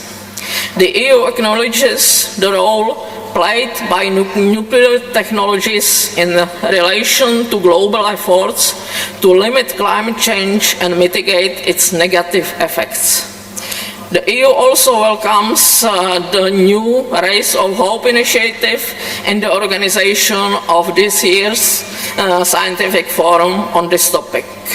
We welcome the strong commitment to gender equality and encourage the Secretariat to continue its efforts to achieve gender parity and mainstream gender in its programs and projects. The EU is proud to be the largest donor to the IAEA's Maria Skłodowska-Curie Fellowship Program. We remain among the IAEA largest donors and expect efficient and effective program delivery. Given the importance of the IAEA's work, we hope the member states will do their utmost to ensure sustainable funding for the IAEA key activities. Thank you, Mr. President. I thank the President of the State Office for Nuclear Safety of the Czech Republic, who spoke on behalf of the European Union. And for me, it's now a great pleasure to invite the Minister of Foreign Affairs and European Affairs of Austria to take Mr. Alexander Schellenberg, of course, everybody knows him, to take the floor. You have the floor, sir. Thank you very much, Mr. President, Director General, dear Raphael, Excellencies, ladies and gentlemen. As a proud host country, it is a real pleasure to welcome you all in Vienna, and a particularly warm welcome to the delegations of St. Kitts and Nevis and Tonga, who are here with us for the first time since I joined the agency, since the last meeting. Dear colleagues, we all know that since our last conference we have witnessed monumental shifts in Europe. War has returned to this continent with the unprovoked aggression by a nuclear-armed state against a sovereign neighbor. This, and we are all aware of it, this is a war in Europe, but it is not a European war. Its shockwaves are felt all around the globe. A fact that became again very clear last week during the General Assembly of the United Nations. Russia's brutal invasion of Ukraine has been accompanied by explicit nuclear blackmail and the occupation of the Zaporizhzhia nuclear power plant, the largest in Europe, by Russian forces. These actions show an alarming degree of irresponsibility, and these actions risk catastrophic consequences for all of us. And I would like to take this opportunity to salute your leadership, dear Raphael, and salute the determination and expertise of your whole team at the agency. In fact, you and your team, you are insurance. You are our ears and our eyes on the ground, and you give us at least some sense of security in these troubling times. Austria stands fully behind you and the work, and we are proud to have the agency here. And I have to say, it's as simple as that. You're doing, and your guys are doing, a tremendous job. Thank you for that. I believe this calls for an applause.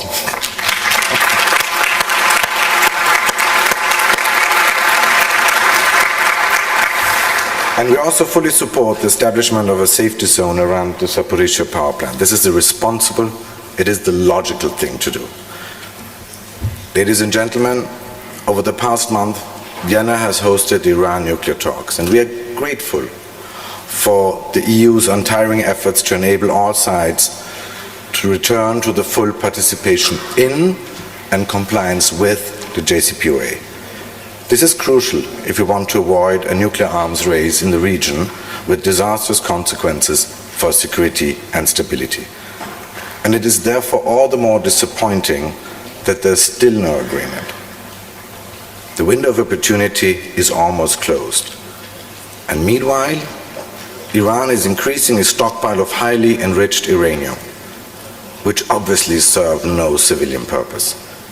And in terms of safeguard, I call on Iran to fully cooperate with the agency and to provide the necessary informations.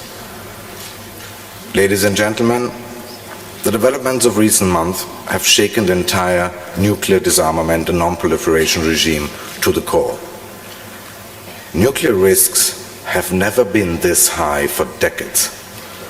And yet the mechanisms we put into place to deal with this, they're simply not working. The NPT review conference was a failure. And not just because Russia decided to block consensus on the final document. No. We must be clear-eyed that the whole process is a disappointment because of the unwillingness of nuclear states to go forward on nuclear disarmament. Because many still believe in the logic of nuclear deterrence, a logic I fundamentally disagree with. Because deterrence requires credibility, and credibility means actually the readiness to actually use nuclear weapons. This is nothing less than a massive sword of Damocles hanging over all our heads. This downward spiral must serve as a wake-up call to all of us. The nuclear status quo is simply not sustainable. We need a new momentum, a paradigm shift. And I believe there is one. There is the TPNW, the Treaty on the Prohibition of Nuclear Weapons. And I'm proud that the first meeting of the states parties in June in Vienna delivered concrete results, a strong condemnation of all nuclear threats, and an ambitious program to implement the treaty. And yes, I know that not everybody in this room agrees, but Austria and the Austrian government will not tire to convince other states to join the treaty and to see the positive transformational power it has for all our security and stability. Mr. President, next to nuclear disarmament and non-proliferation, we are faced with an urgent task to diversify and decarbonize our energy sources. We all suffer from high energy prices and Russia's cynical use of energy as a weapon. Our citizens rightly look to us for answers. But I underline, and it won't be a surprise to you, I underline once again that for Austria, nuclear fission is simply not a sustainable and safe way to generate electricity, nor to fight climate change. We should rather invest in renewable energy technologies that are simple and quick to implement, that are easy to maintain, and that don't have the safety, security, and proliferation risks of nuclear power. Ladies and gentlemen, the challenges before us are indeed far-reaching. Yet I am convinced that we have the tools in our hands to face them. If we use the agency and its independent expertise in the way we are actually meant to, and if we respect the spirit and the letter of the NPT. Thank you very much.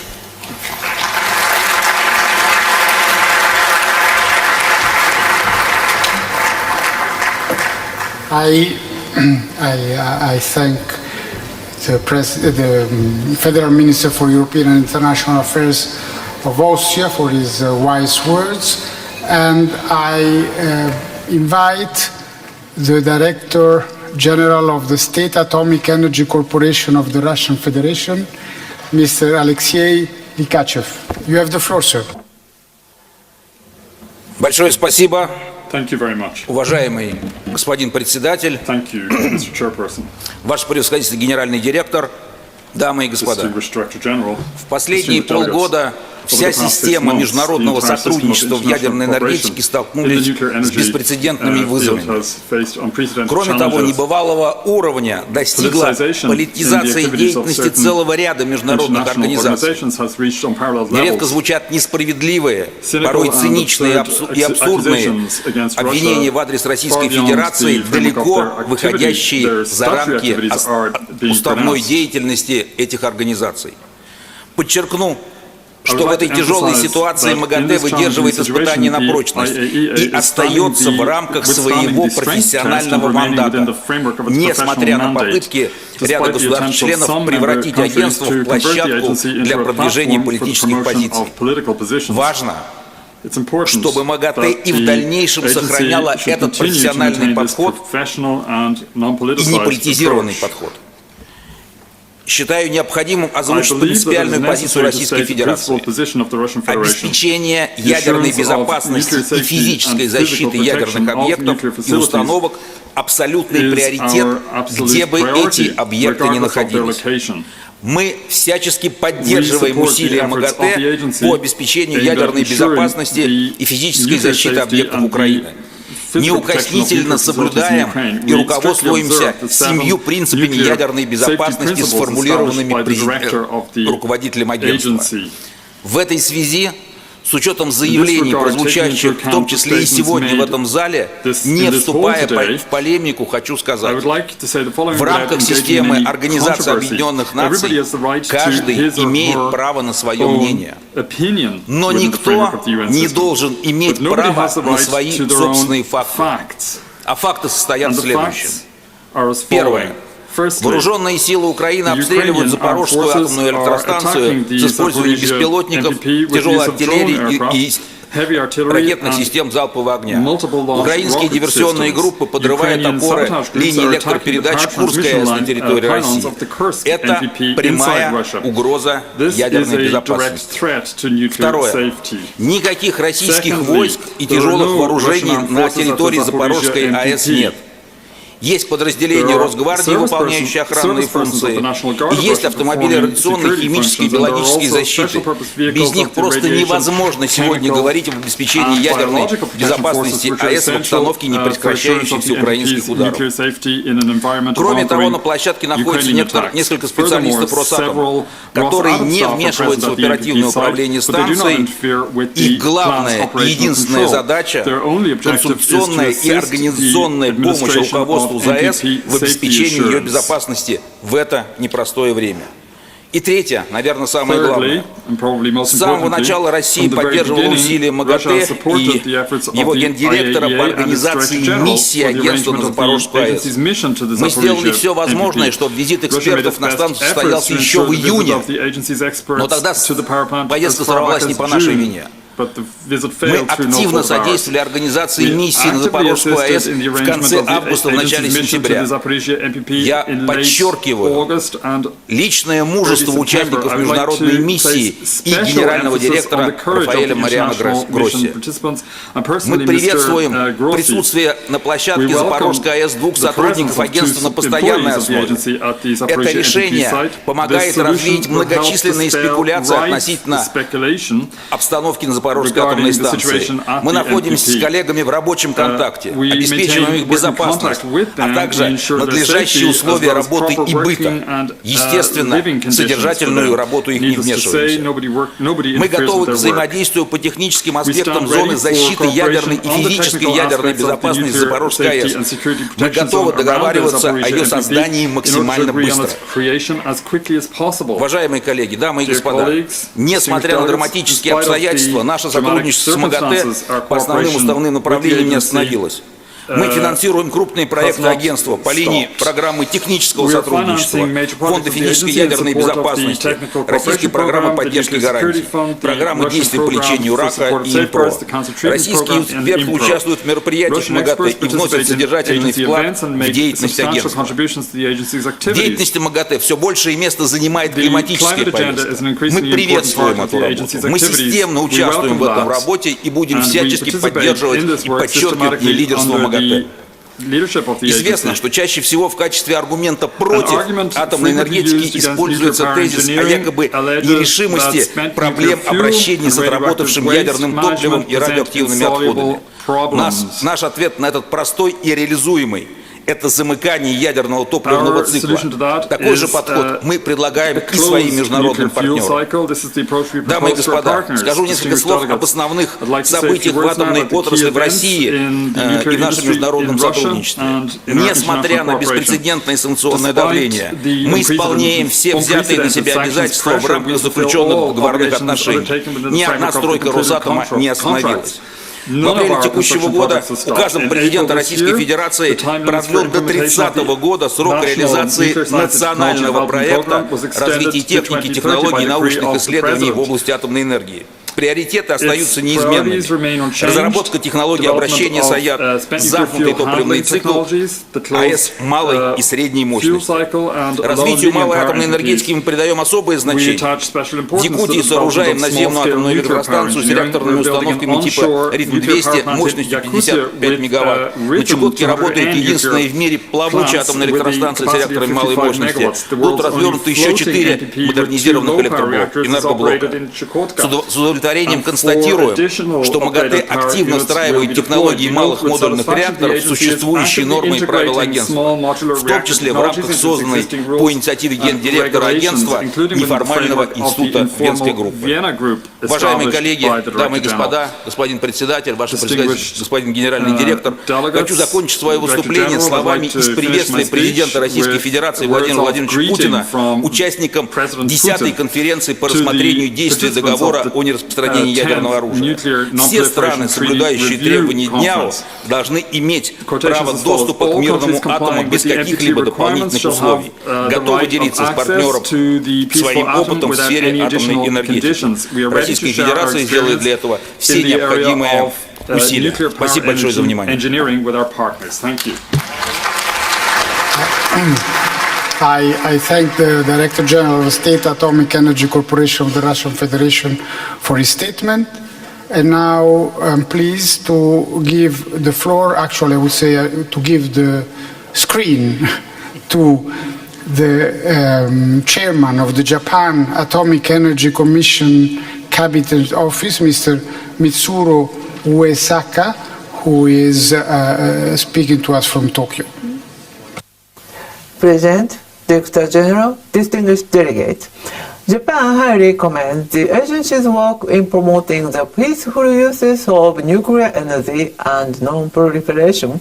Japan is committed to contributing to global peace and prosperity and supports the leadership of Director General Grossi. At the 10th NPT Review Conference last month, Kishida Fumio, Prime Minister of Japan, announced the Hiroshima Action Plan for a world without nuclear weapons and reiterated Japan's commitment to nuclear non-proliferation and peaceful uses of nuclear energy.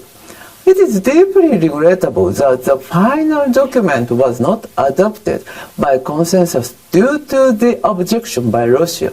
However, Japan will continue to work with the agency to maintain and strengthen the international non-proliferation regime and to facilitate the benefits of the peaceful uses of nuclear energy underpinned by the NPT.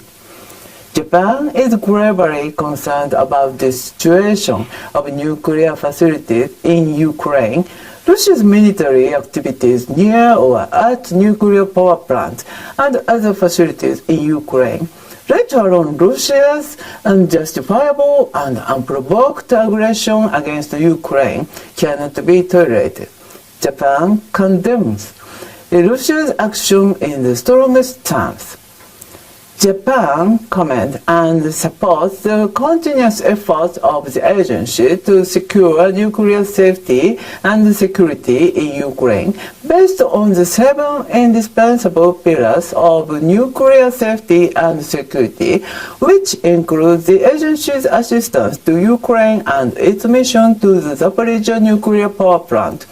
In this regard, Japan pledged €2 million to support the agency's effort. Japan underlined the need of restore without delay the safety and security of Ukraine's nuclear facilities and materials. President, the peaceful uses of nuclear energy play an important role of prosperity. Unlocking the immense potential of nuclear energy enables us to address a wide array of global challenges, such as climate change and energy security, and to implement SDGs. This year, Japan has contributed €1 million through the peaceful uses of initiative to the Rays of Hope, the latest initiative launched by Director General this February. Japan places top priority on safety, taking into account the lessons learned from TEPCO's Fukushima Daiichi nuclear power station accident, and will continue to work together with the agency to ensure the peaceful uses of nuclear energy in a sustainable manner. Japan has been steadily advancing the decommissioning of TEPCO's Fukushima Daiichi nuclear power station and environmental restoration activities off-site, with the cooperation of the agency, which has unique mandate and expertise to this end. Regarding the handling of the Alps treated water, the agency, with the involvement of international experts, has been conducting reviews on the safety and regulatory aspects of the Alps treated water, as well as monitoring. Japan highly appreciates the professional work of the agency, which has been carried out in an independent, objective, and transparent manner.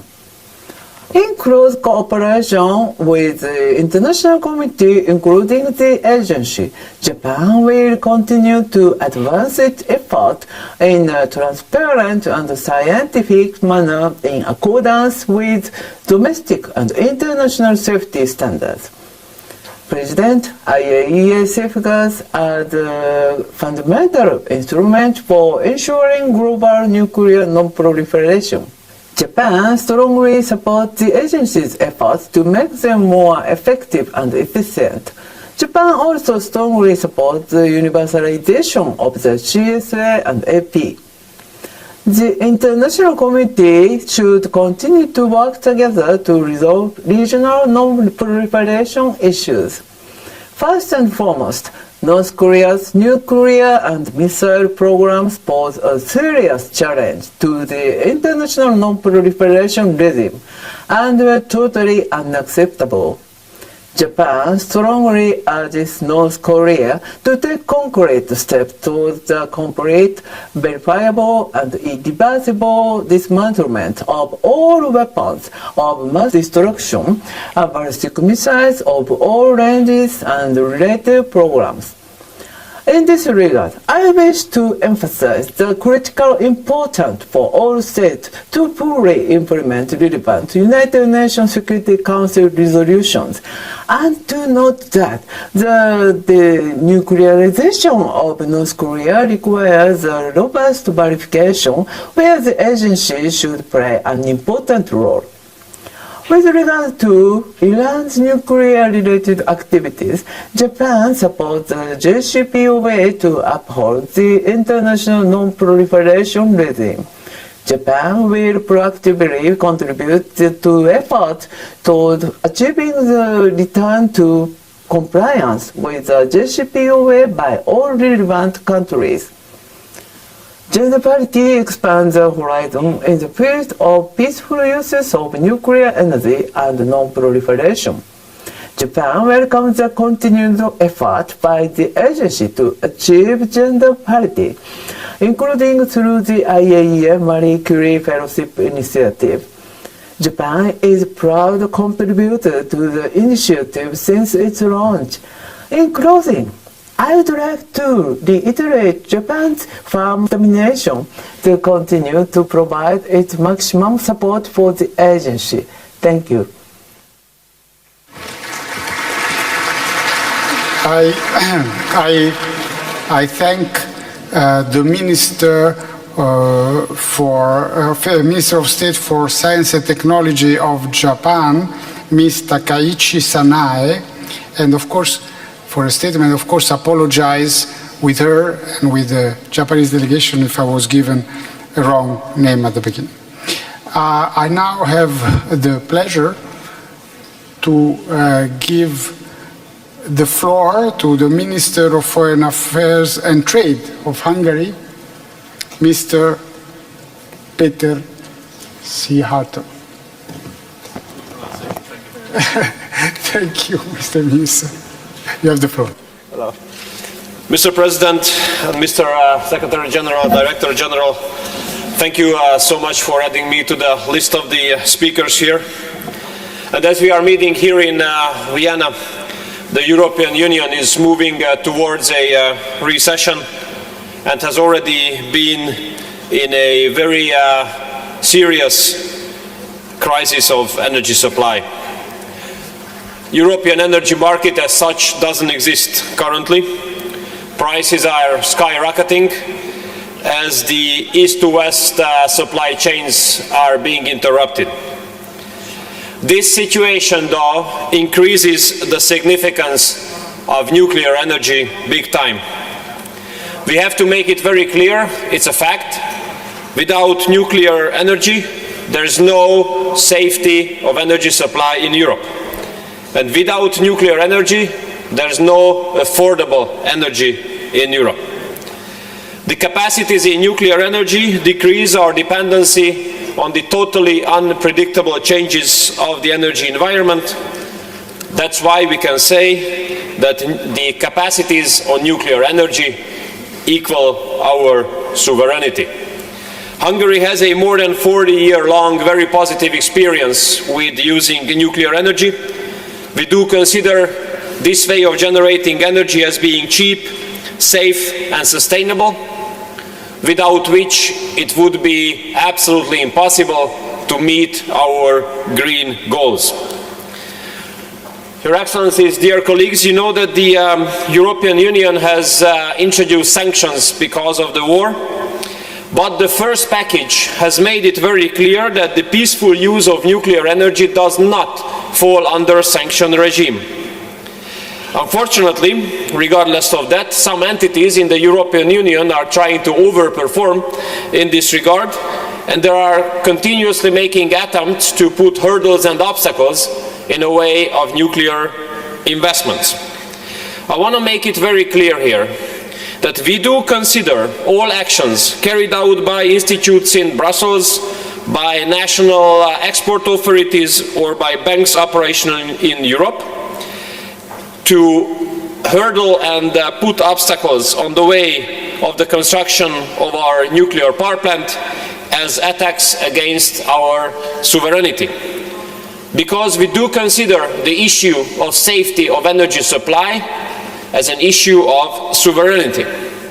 And we in Hungary have decided to build a new nuclear power plant in order to ensure the safety of our energy supply, basically to protect our sovereignty. The two new reactors will definitely satisfy the most serious expectations and regulations when it comes to security.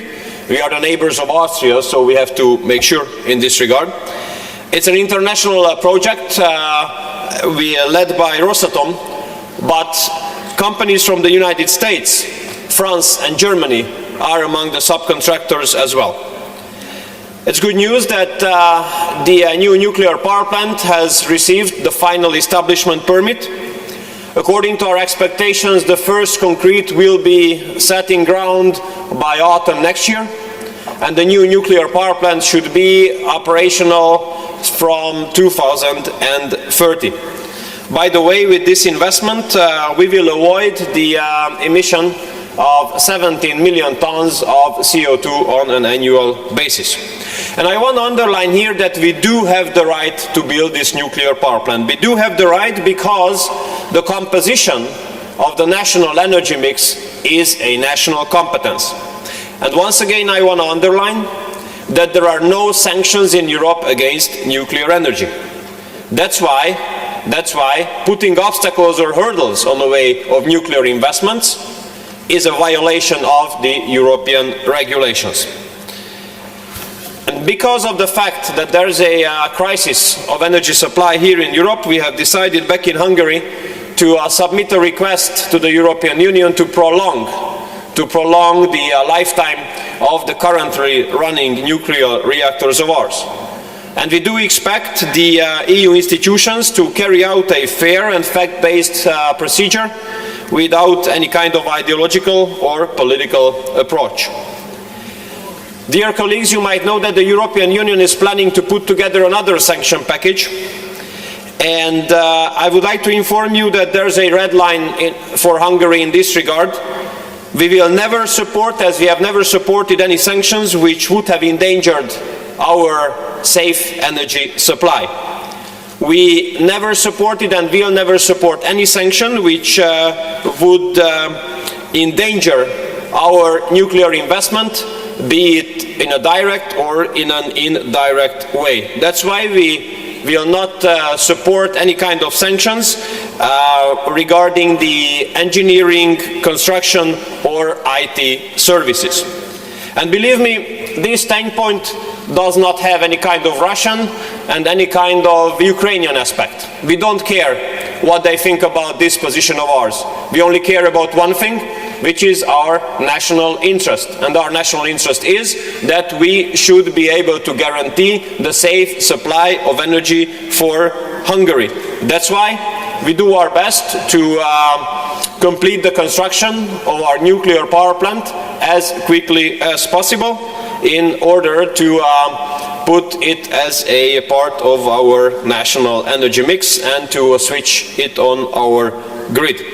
Dear colleagues, we count on the support of the IAEA in these endeavors of ours. We count on IAEA to make sure that there is a level playing field being ensured in the future for nuclear energy in Europe. And we count on IAEA to go against any kind of negative discrimination which would be set out against nuclear energy in the political discourse of Europe. We don't want any kind of unnecessary political or ideological debates to endanger our nuclear investment. Dear Director General, I'd like to express the support of Hungary to your activities. Thank you for all the brave efforts you have made so far in order to ensure nuclear safety and security globally, especially under very challenging circumstances currently. Mr. President, good luck with presiding over this meeting. Thank you so much for your kind attention. I thank the Minister of Foreign Affairs and Trade of Hungary for his words, and I'm now pleased to invite the Secretary of Energy of the United States of America, Ms. Jennifer Granholm, to the floor. You have the floor, sir. Madam. Thank you, Mr. President. It is an honor to join this group of esteemed diplomats today, and I'd like to begin with a message from the President of the United States, Joe Biden. This year's General Conference arrives at a defining moment in history.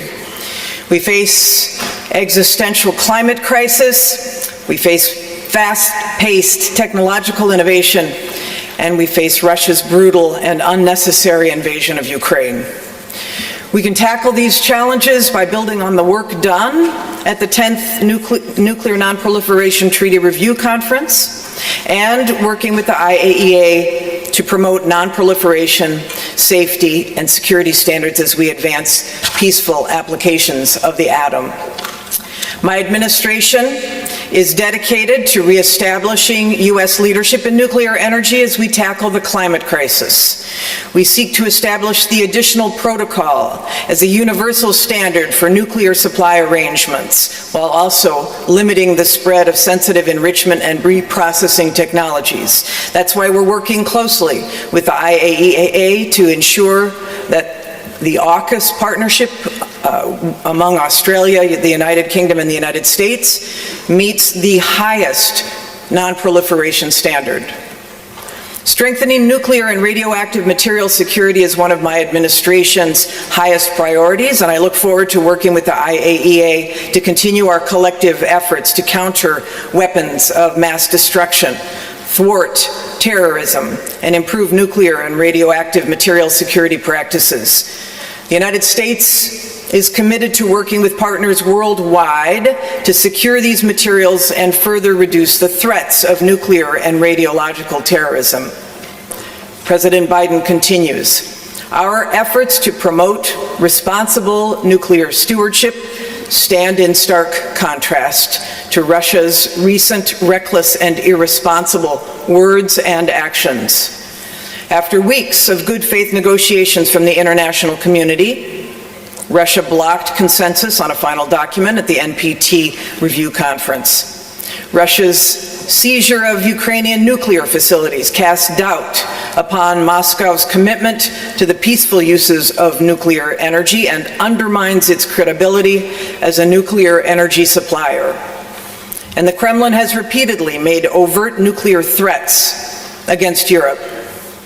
My administration reaffirms our support for Director General Grossi's 7 pillars of nuclear safety and security, and we call on Russia to immediately withdraw its troops from Ukraine and cease military activity at and near Ukraine's nuclear facilities.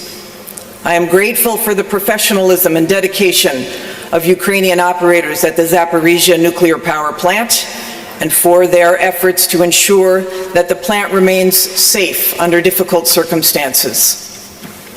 The President's message concludes by saying, in this time of great upheaval, we must provide unequivocal support through our words and resources for the international non-proliferation regime and for the IAEA's indispensable role in addressing global challenges. The Biden-Harris administration believes that our collective climate security and energy security will grow alongside innovation and expansion in civil nuclear power. Nuclear offers our best source of carbon-free baseload power today. It is safe, it's clean, it is reliable, and advances in nuclear technology will help us increase global energy capacity to meet rising electricity needs without unabated fossil fuels, clearing a pathway to a net zero world. And for those countries held hostage by Russian fossil fuels right now, nuclear power, freed of Russian supply chains, is part of the solution to sever that dependence. And that is why President Biden's agenda invests billions of dollars in the U.S. Department of Energy to ramp up the development and demonstration of next-generation reactors. We look forward to showcasing our efforts for all of you at the IAEA's 5th International Ministerial Conference on Nuclear Power next month in Washington, D.C. And of course, as we encourage an expansion of civil nuclear power, the United States will also uphold the highest standards of safety, security, and non-proliferation. In that spirit, I'll close by reiterating our unwavering support for the government and the people of Ukraine and our commitment to the safety and security of Ukraine's nuclear facilities amid Russia's barbaric invasion.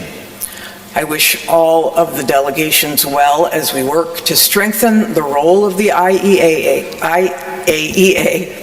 preserve our shared values, and prepare for a new generation of peaceful applications of nuclear science and technology. Thank you, Mr. President.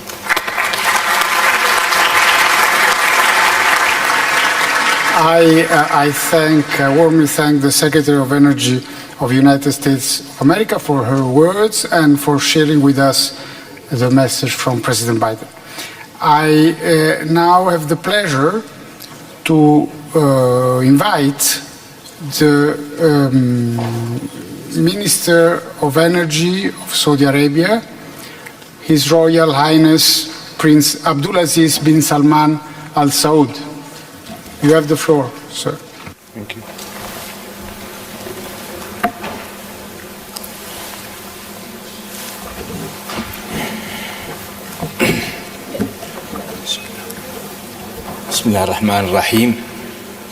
In the name of God, the most gracious, the most merciful, Ambassador Alessandro Cortese, President of the General Conference, Mr. Rafael Grossi, Director General of the International Atomic Energy Agency, Excellencies, Highnesses, ladies and gentlemen.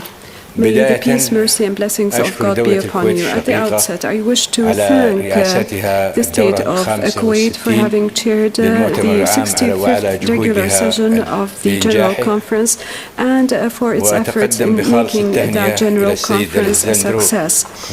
I wish to congratulate Mr. Alessandro Cortese for chairing the session at the current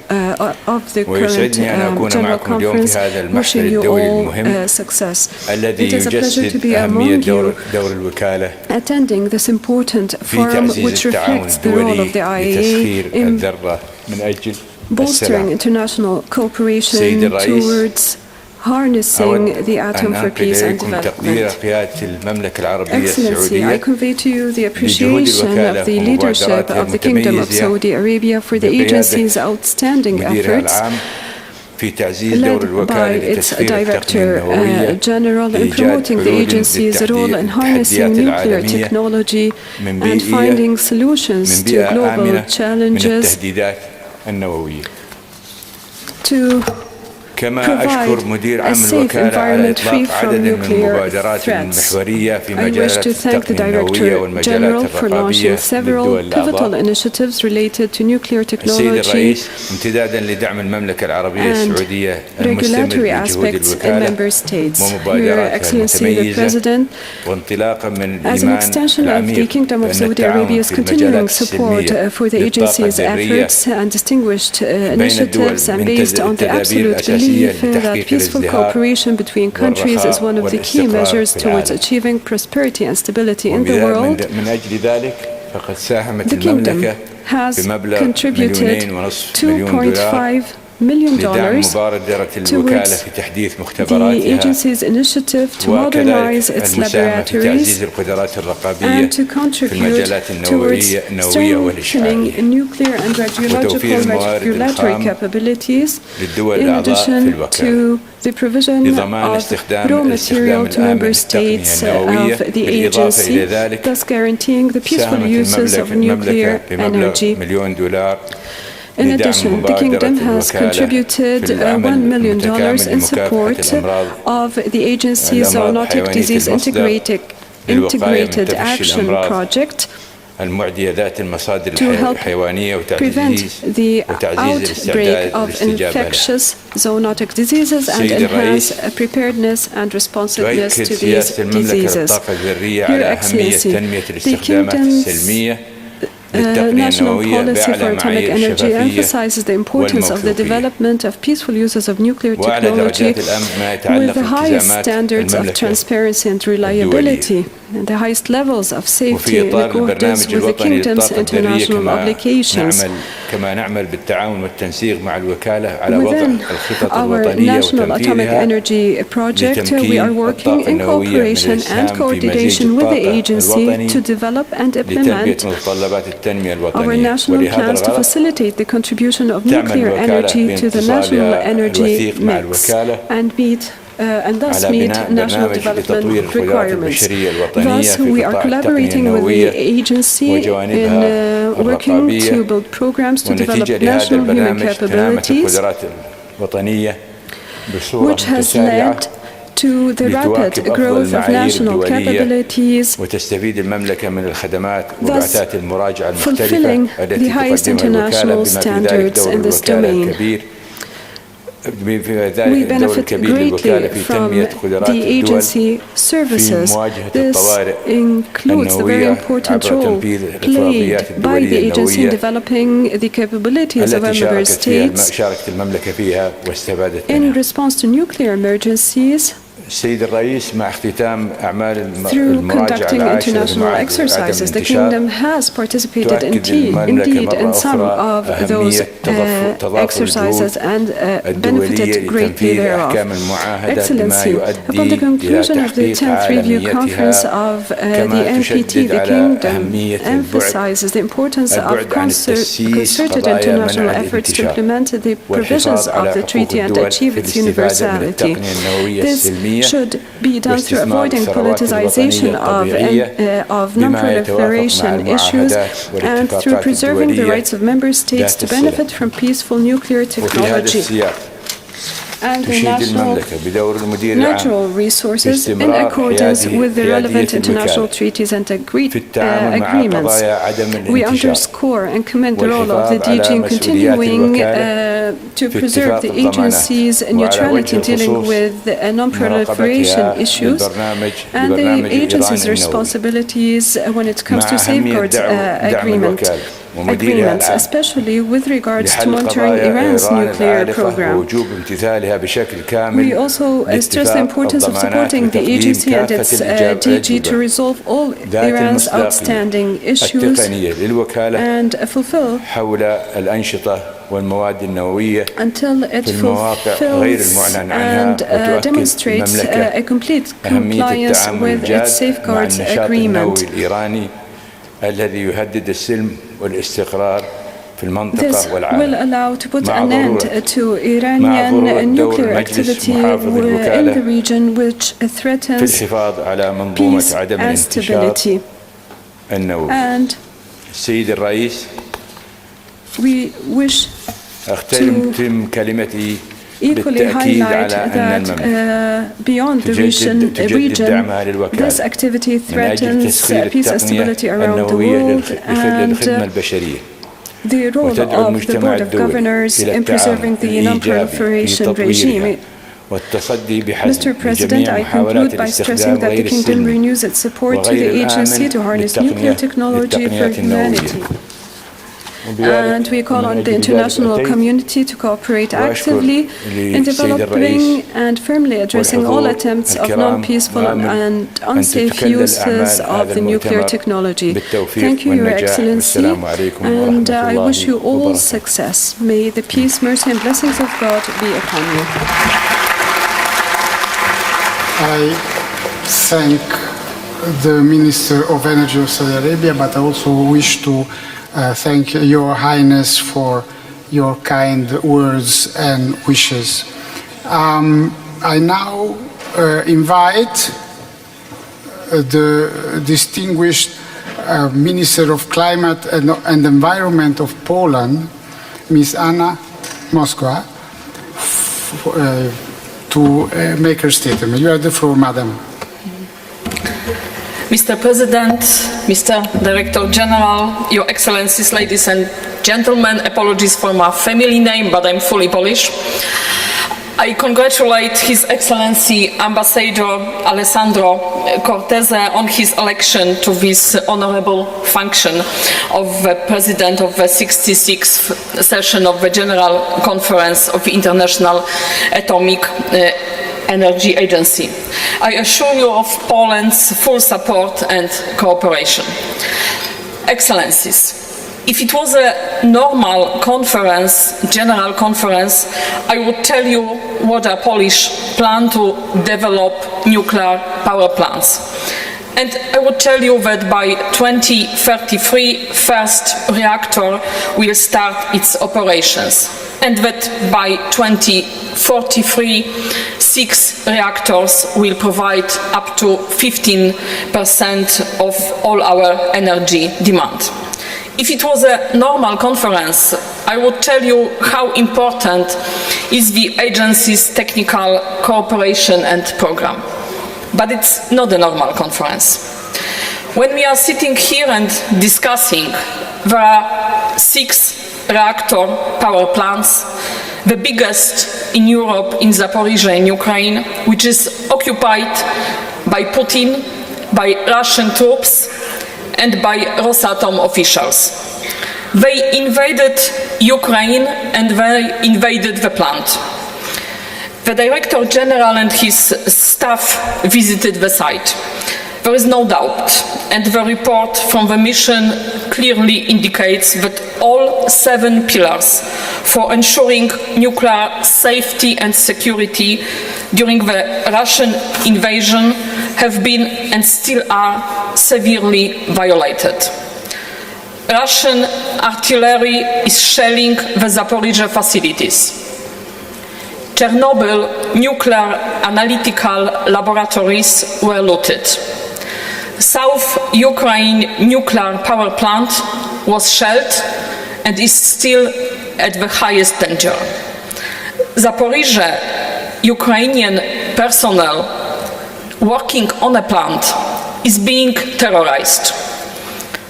The plants and all nuclear facilities must be fully and immediately demilitarized and derussified. Derussified means no Russian troops, no Rosatom officials, no Russian citizens in any nuclear power plants in Zaporizhzhia. Zaporizhzhia plant must be fully operational and 100% connected to Ukrainian system. Any Russian attempt to steal energy from Ukraine must be strongly condemned. International Atomic Energy Agency is a very strong organization. Together we are strong and stronger than each of us individually. Let's come together and force Russian Federation to leave all Ukrainian nuclear power plants and facilities immediately. If they don't follow the law, let's suspend them. If this step doesn't work, let's exclude them from this reputable organization. The agency is about safety and security of nuclear technologies. This organization is about freedom and solidarity. It's our great exam now. The test of credibility. History will judge us. It's time to act. As it's written here, atoms for peace and development. Let's prove that it's not only a slogan and empty slogan, but it really works. Thank you very much for your attention.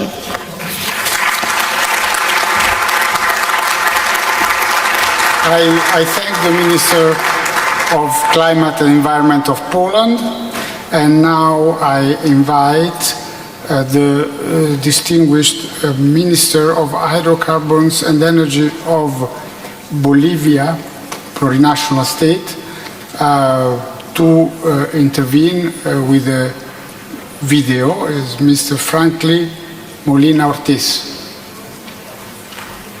Señor Presidente, Embajador Alejandro Mr. President, Cortese, Ambassador Alessandro Embajador Cortese, Ambassador Rafael Mariano Grossi, distinguidos delegados, distinguished señoras delegates, y señores presentes, ladies and gentlemen, en nombre del Estado on Plurinacional de behalf Bolivia, of the me plurinational complace state of Bolivia, dirigirme I a am tan pleased to distinguida address audiencia such a distinguished para compartir audience con ustedes and los to share with you importantes the avances important progress alcanzados en that has been materia achieved de las aplicaciones concerning de la tecnología applications nuclear of en nuclear nuestro país. technology in our country. El Estado Plurinacional de Bolivia reconoce el papel The plurinational fundamental state of del Bolivia organismo en la recognizes the promoción vital role del uso of the pacífico y agency in seguro promoting the de la peaceful and tecnología safe nuclear a use nivel of global, nuclear technology contribuyendo a globally, alcanzar los thereby objetivos de contributing desarrollo to the sustentables, achievement of the Sustainable identificando Development y Goals, contribuyendo también plenamente con la visión de We átomos fully para la identify paz with y the el agency's desarrollo, vision of atoms for rol que debe peace and continuar development, consolidándose and the continuamente a agency's role través must de continue la to be strengthened participación through activa the de active los Estados participation miembros. of member states. Asimismo,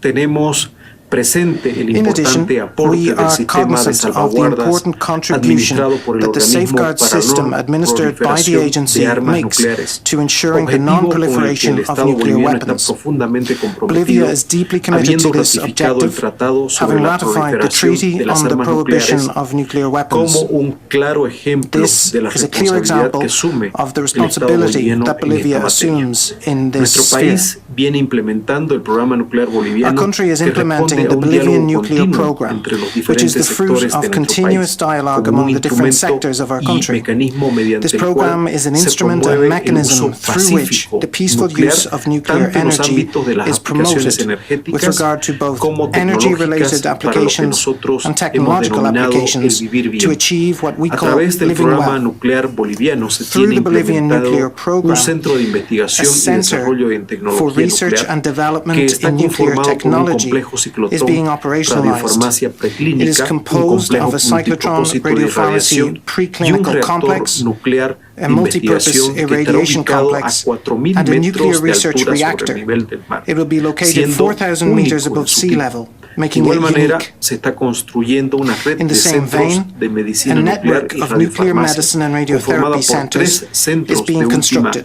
tecnología It para la atención comprises 3 de pacientes centers con which cáncer. use cutting-edge technology En to esta care for gestión, cancer con el patients. liderazgo y empuje de nuestro presidente In del this Estado regard, Plurinacional de thanks Bolivia, to the Luis Arce leadership and Catacora, impetus provided by de the President of 3 Bolivia, centros Luis ya Arce iniciaron su Catacora, 2 funcionamiento of these y en 3 las próximas centers are semanas también already se iniciará functioning.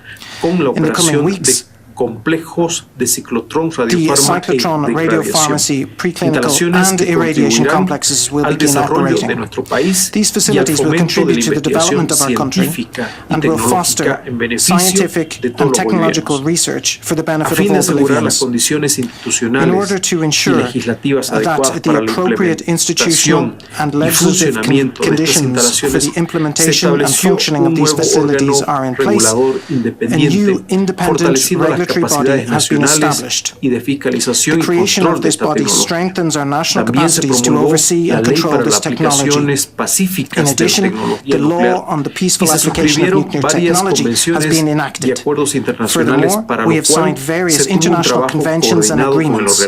In this, we engaged in coordinated work with the agency, which provided support on a continuous basis throughout this process. We hope to continue this fruitful relationship. Lastly, Mr. President, Bolivia reiterates its commitment to continue taking the steps that will facilitate the fulfillment of international agreements with respect to the safe operation of nuclear facilities.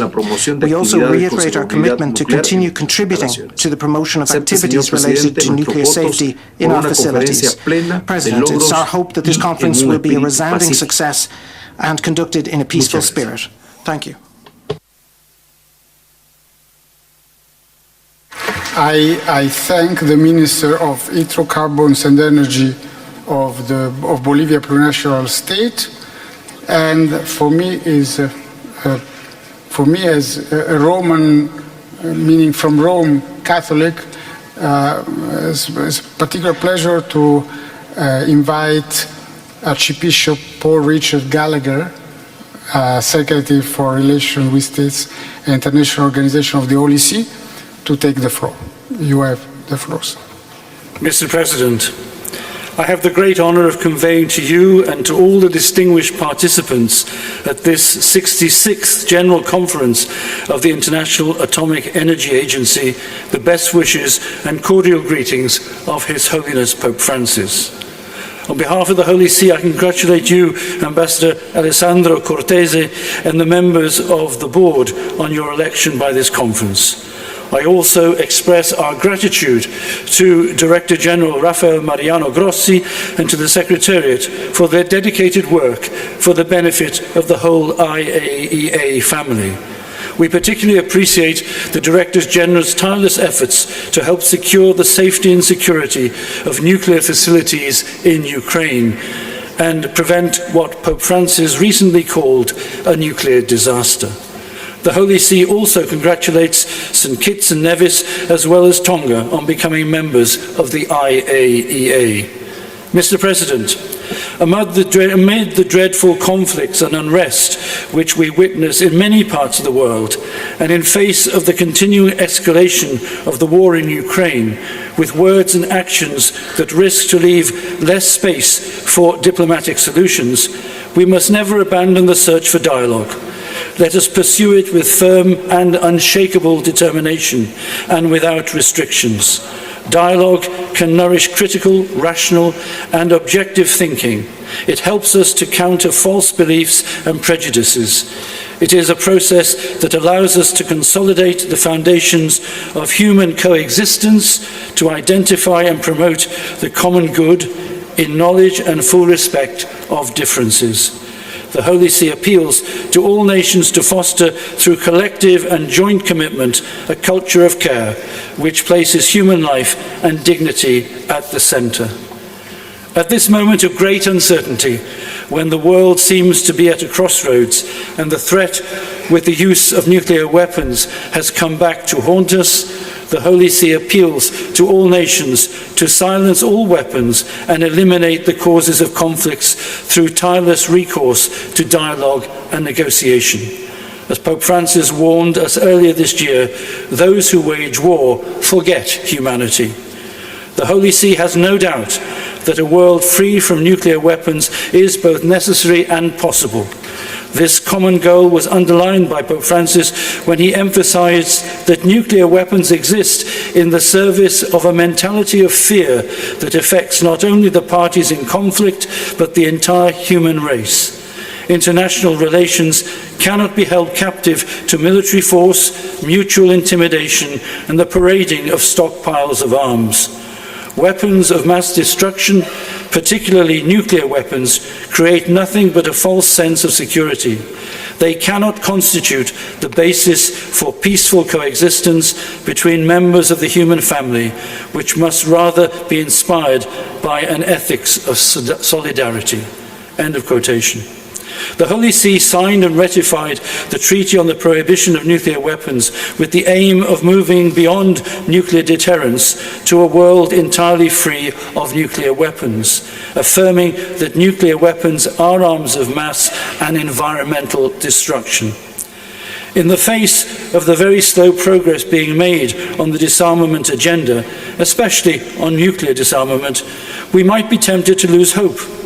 However, we must not be deterred by setbacks. We must press ahead with perseverance and determination in our common efforts to achieve the elimination of nuclear weapons. We must make every effort to avoid dismantling the international architecture of arms control, especially in the field of weapons of mass destruction. The world needs to find a way to prevent unleashing the destructive power of nuclear weapons while enabling all people to share in the great benefits of the peaceful uses of nuclear technology in health care, food production, and many other areas. Mr. President, the Holy See recognizes the important contribution of the IAEA in helping to achieve a world free of nuclear weapons. Comprehensive safeguards agreements between the IAEA and nearly 180 countries, many of which are also implementing additional protocols, help to provide assurance that these countries are not working on clandestine nuclear weapon programs. This builds confidence and trust, while also serving the broader goal of nuclear non-proliferation. It also helps create a foundation for international cooperation in peaceful nuclear technology and for sharing its benefits with developing countries. The Holy See supports the IAEA's work to verify and monitor compliance with nuclear-related commitments under the Joint Comprehensive Plan of Action, JCPOA. We also welcome the continued and patient efforts of the international community to revive negotiations concerning the nuclear program of the DPRK, which threatens the integrity of the non-proliferation regime. There can be no military solution to these issues. IAEA safeguards are essential contribution to promoting peace and security and help to build a climate of confidence in place of mutual recriminations. The unique IAEA safeguards system constitutes an important tool in moving towards the goal of nuclear weapons-free world. Mr. President, the climate change emergencies and COVID pandemic have had not only environmental but also ethical, social, economic and political consequences. They cause great suffering to the poorest and most vulnerable of our fellow human beings. The Holy See favours a model of development and sustainability based on fraternity and the alliance between the human being and the environment. The IAEA, by helping developing countries to use nuclear technology to treat cancer, grow more food, and manage scarce water supplies, plays a unique role in promoting integral development, enhancing our stewardship of God's creation. The Holy See also welcomes the IAEA's support to countries in using nuclear science and technology to monitor environmental pollution. The IAEA's expert assistance in helping the world to adapt to new climate realities, including food and water shortages and ecosystem losses. The Holy See particularly appreciates the agency's work to enable low and middle-income countries to develop comprehensive cancer control strategies and ensure that in time all patients will have access to radiotherapy and nuclear medicine. Mr. President, in conclusion, the Holy See reiterates its sincere gratitude and affirms its unwavering support for the IAEA's many contributions to nuclear non-proliferation and disarmament, as well as to the safe, secure, and peaceful use of nuclear technology. Thank you.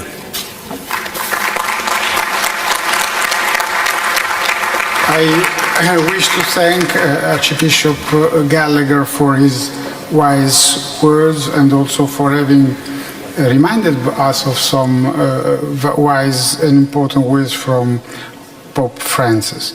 I now wish to invite the Minister of Science and Technological Development of Montenegro, Ms. Biljana Šepanović, to deliver her speech. You have the floor, Madam.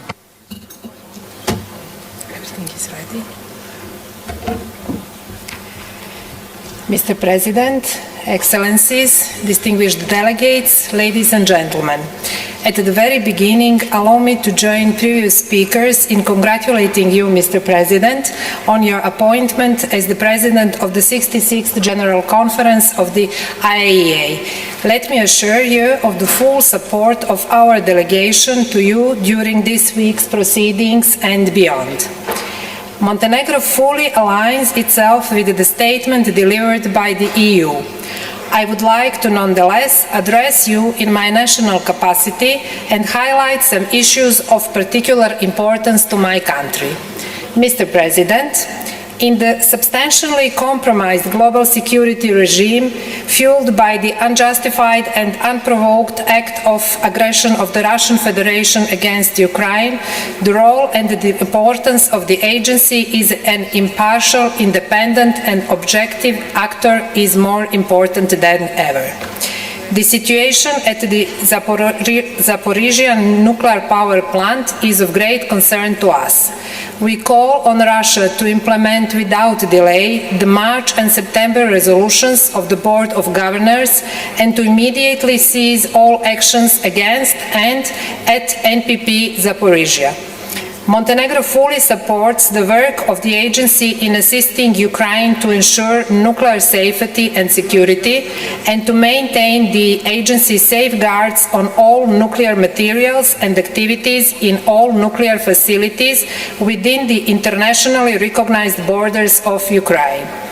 We support the IAEA assistance mission to Zaporizhzhia and the initiative of the Director General to establish a nuclear safety and security protection zone around the NPP.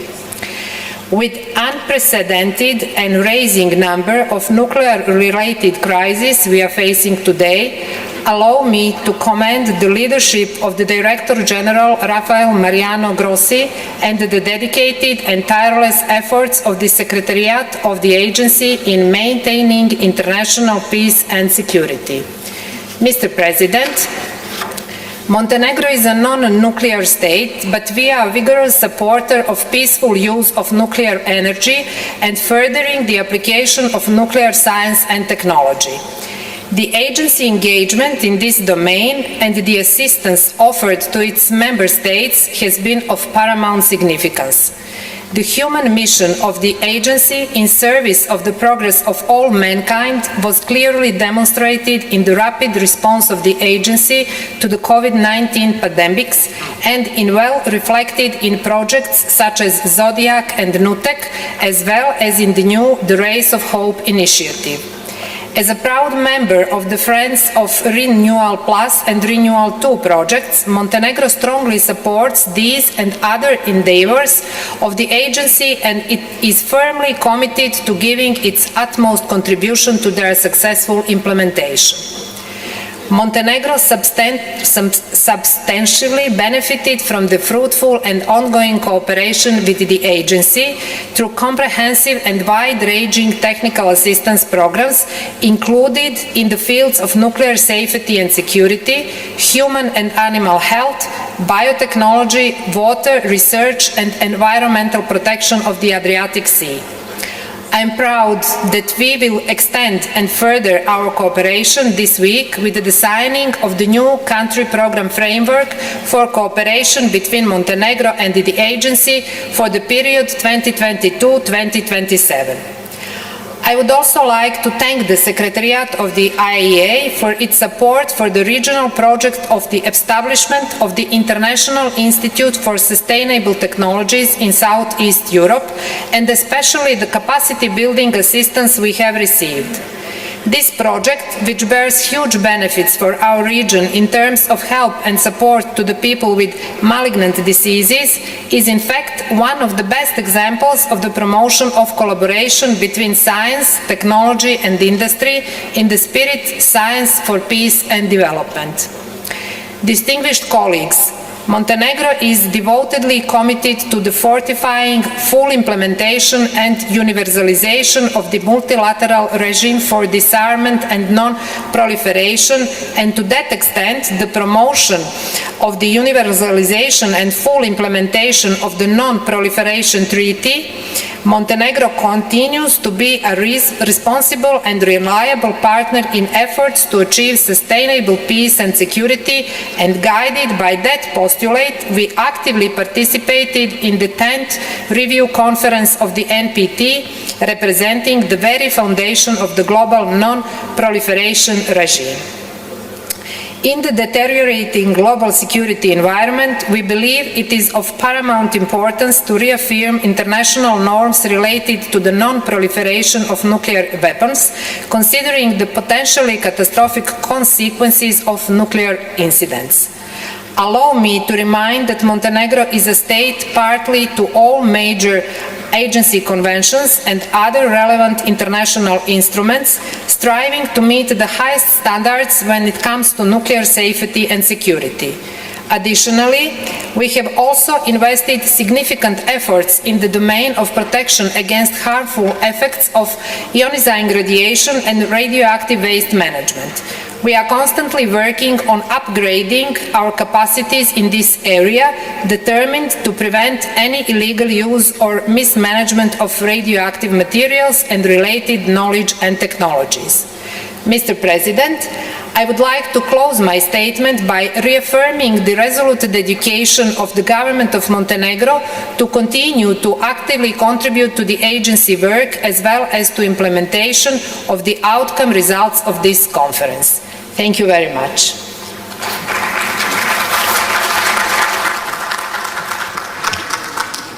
I thank the Minister of Science and Technology and Development of Montenegro for her statement. And now, distinguished delegates, we being close to 1 o'clock and it is almost lunchtime.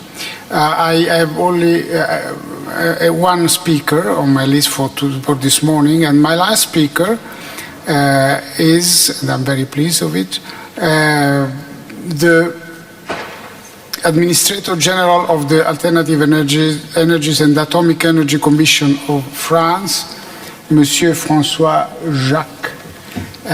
Monsieur Jacques, vous avez la parole. You have the floor, sir. Merci, Monsieur le Président. Thank you, Mr. President. Recevez tout d'abord les félicitations de ma délégation pour votre élection à la présidence de cette 66e conférence générale. La délégation française s'associe pleinement à la déclaration prononcée au nom de l'Union européenne et souhaite ajouter quelques considérations à titre national. Je tiens d'abord à féliciter le directeur général Raphaël Grossi et le secrétariat pour avoir assuré la continuité de l'ensemble des activités de l'agence malgré les multiples crises auxquelles cette dernière est confrontée et qu'il l'engage au cœur de son mandat afin de promouvoir et de garantir l'utilisation sûre, sécurisée et pacifique des technologies nucléaires. Le fait marquant de cette conférence générale est qu'une guerre se déroule depuis plus de 7 mois au cœur de l'Europe. Outre les dégâts humains et matériels considérables déjà occasionnés, cette guerre a des conséquences multiples sur les États frontaliers, l'Europe et la communauté internationale dans son ensemble. Ces tensions fragilisent encore davantage l'ensemble des économies déjà très éprouvées par la crise sanitaire. Ma délégation réitère sa condamnation la plus ferme de l'agression non provoquée et injustifiée de la Fédération de Russie contre l'Ukraine. L'invasion d'un pays souverain par la Fédération constitue une violation du droit international, y compris de la Charte des Nations Unies, et porte gravement atteinte à la sécurité et à la stabilité européenne et internationale. La France est gravement préoccupée par le fait que la Fédération de Russie ne se conforme pas à la résolution adoptée par le Conseil des gouverneurs début septembre et continue de ne pas respecter les 7 piliers indispensables de la sûreté et de la sécurité nucléaire exprimés par le directeur général de l'agence et issus des normes de sûreté et de sécurité. Les actions russes constituent des menaces graves et directes pour la sûreté et la sécurité des installations nucléaires ukrainiennes et empêchent l'agence et les autorités ukrainiennes légitimes de mettre en œuvre les activités de vérification au titre de l'accord de garantie généralisée de l'Ukraine, et ce dans des conditions sûres. La France appelle la Fédération de Russie à cesser son agression, à retirer sans condition toutes ses forces armées et son équipement militaire de l'ensemble forces and military equipment from all of Ukraine's territory, and to fully respect the territorial integrity, sovereignty, and independence of Ukraine within its internationally recognized borders. France hails and fully supports the work of the agency and its Director General seeking to assist Ukraine to guarantee nuclear safety and security and to ensure the implementation of safeguards in Ukraine in the context of a military conflict that is ongoing. France stands resolutely on the side of the agency and the Ukrainian government. We have contributed to the coordinated assistance plan of the agency. With regard to the NPT Review Conference, after 7 years of consultations, my delegation deeply regrets the fact that the NPT Review Conference was not able to result in a consensus-based final document. One state bears the responsibility for that, Russia. France respects and will continue to respect fully its obligations under the NPT, which is a pillar of the disarmament and nuclear non-proliferation regimes. And we recall the authority and the primacy de la lutte contre la prolifération, je souhaite souligner que la France, en étroite coordination avec le Royaume-Uni et l'Allemagne et avec les États-Unis, est engagée depuis plus d'un an et demi dans des discussions de retour au respect du JCPOA. Le document auquel le coordinateur a abouti début août constitue le meilleur point d'aboutissement possible. Il constitue une opportunité d'arrêter une escalade dangereuse. Malheureusement, l'Iran a choisi de ne pas mettre à profit cette opportunité diplomatique décisive. En lieu et place, il a continué de développer son programme bien au-delà de toute justification civile plausible. La position de l'Iran sur l'enquête ouverte par l'AIEA sur la présence de matières non déclarées en Iran est incompatible avec ses obligations internationales juridiquement contraignantes. En introduisant cette question dans le contexte des négociations de retour au JCPOA, l'Iran met en péril les perspectives de rétablir cet accord.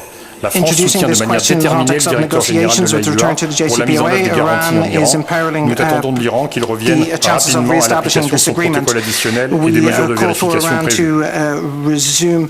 Le réchauffement climatique, mais également les tensions du secteur de l'énergie ont confirmé le virage indispensable que les États doivent engager vers une transition énergétique durable et vers la sécurité de leurs approvisionnements.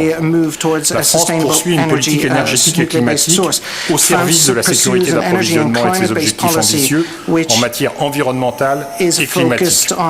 Avec l'objectif premier d'atteindre la neutralité carbone à l'horizon 2050, l'indépendance et la souveraineté énergétique constituent une priorité pour la France, enjeu majeur dont la situation actuelle en Ukraine et ses conséquences révèlent l'acuité. La France considère l'énergie nucléaire comme une technologie clé pour l'atteinte de ses objectifs. En effet, cette technologie est non seulement l'une des sources d'énergie les plus décarbonées tout au long de son cycle de vie, mais elle constitue également un moyen de production stable et pilotable permettant une gestion fiable du réseau et une sécurité d'approvisionnement élevée.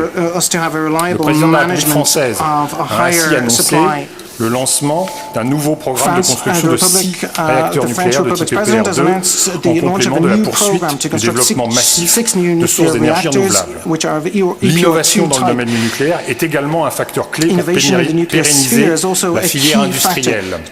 La France l'accompagne fortement avec un financement public d'1 milliard destiné aux réacteurs innovants, notamment les petits réacteurs dont le projet français NEWARD, pour lequel la construction d'une tête de série est prévue à l'horizon 2030, constitue un élément important. Dans ce contexte, la France encourage l'agence à poursuivre ses activités relatives à la sûreté des réacteurs innovants, notamment en évaluant l'applicabilité des normes de sûreté de l'AIEA à ces technologies. La France soutient et contribuera à la conférence internationale sur les questions d'actualité en matière de sûreté des installations qui se tiendra à Vienne en octobre prochain. Dans sa démarche de promotion de la sûreté et de la sécurité nucléaire, la France encourage l'agence dans ses actions visant à l'universalisation des instruments juridiques internationaux. La France salue en particulier le succès de la conférence d'examen des parties à l'amendement à la Convention sur la protection physique des matières nucléaires en mars dernier. En conclusion, ma délégation encourage vivement l'agence à poursuivre ses travaux pour le développement d'une énergie nucléaire répondant aux meilleurs standards de sûreté et de sécurité et à promouvoir ses atouts dans tous les forums internationaux. Mon pays se tient également à disposition pour faire bénéficier de son expertise les États qui ont fait le choix de l'énergie nucléaire dans ce contexte ô combien difficile. Monsieur le Président, je vous remercie. Energy source in difficult circumstances. I thank you, Mr. President. C'est moi qui vous remercie, Monsieur l'Administrateur Général, pour votre intervention. Thank you, Mr. General, for his distinguished statement. delegates, it is close to 1 p.m. Actually, it is 1 p.m. So it's time to adjourn. But before adjourning, there are a number of announcements I would like to make. First, the Committee of the Whole, for your information, the Committee of the Whole is scheduled to meet this afternoon at 3:30 p.m. in Ballroom C, in the C building, which is at the 4th floor. So it's for information of some and for action for others, for the members of the Committee of the Whole. Second, I wish to draw the attention of distinguished delegates to document GC 66/inf/9 entitled Statement of Financial Contribution to the Agency. Included in this document is a table indicating those member states which have lost their voting rights by virtue of the application of Article 14A of the statute. And with this,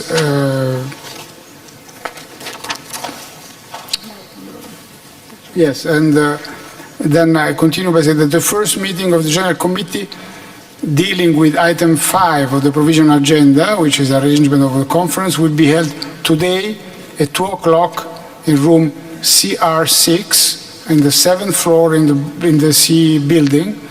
The committee afterwards will also convene as a credentials committee for examining delegates' credentials. We will take up the report of the committee at the beginning of our next plenary session, which is, I remind you, at 3 p.m. And afterwards, we will resume, so after the committee's report, we resume with the statements under item 7 on the general debate. So I thank you. I wish you to have a nice lunch, and the meeting is adjourned until 3 p.m. sharp. Thank you very much.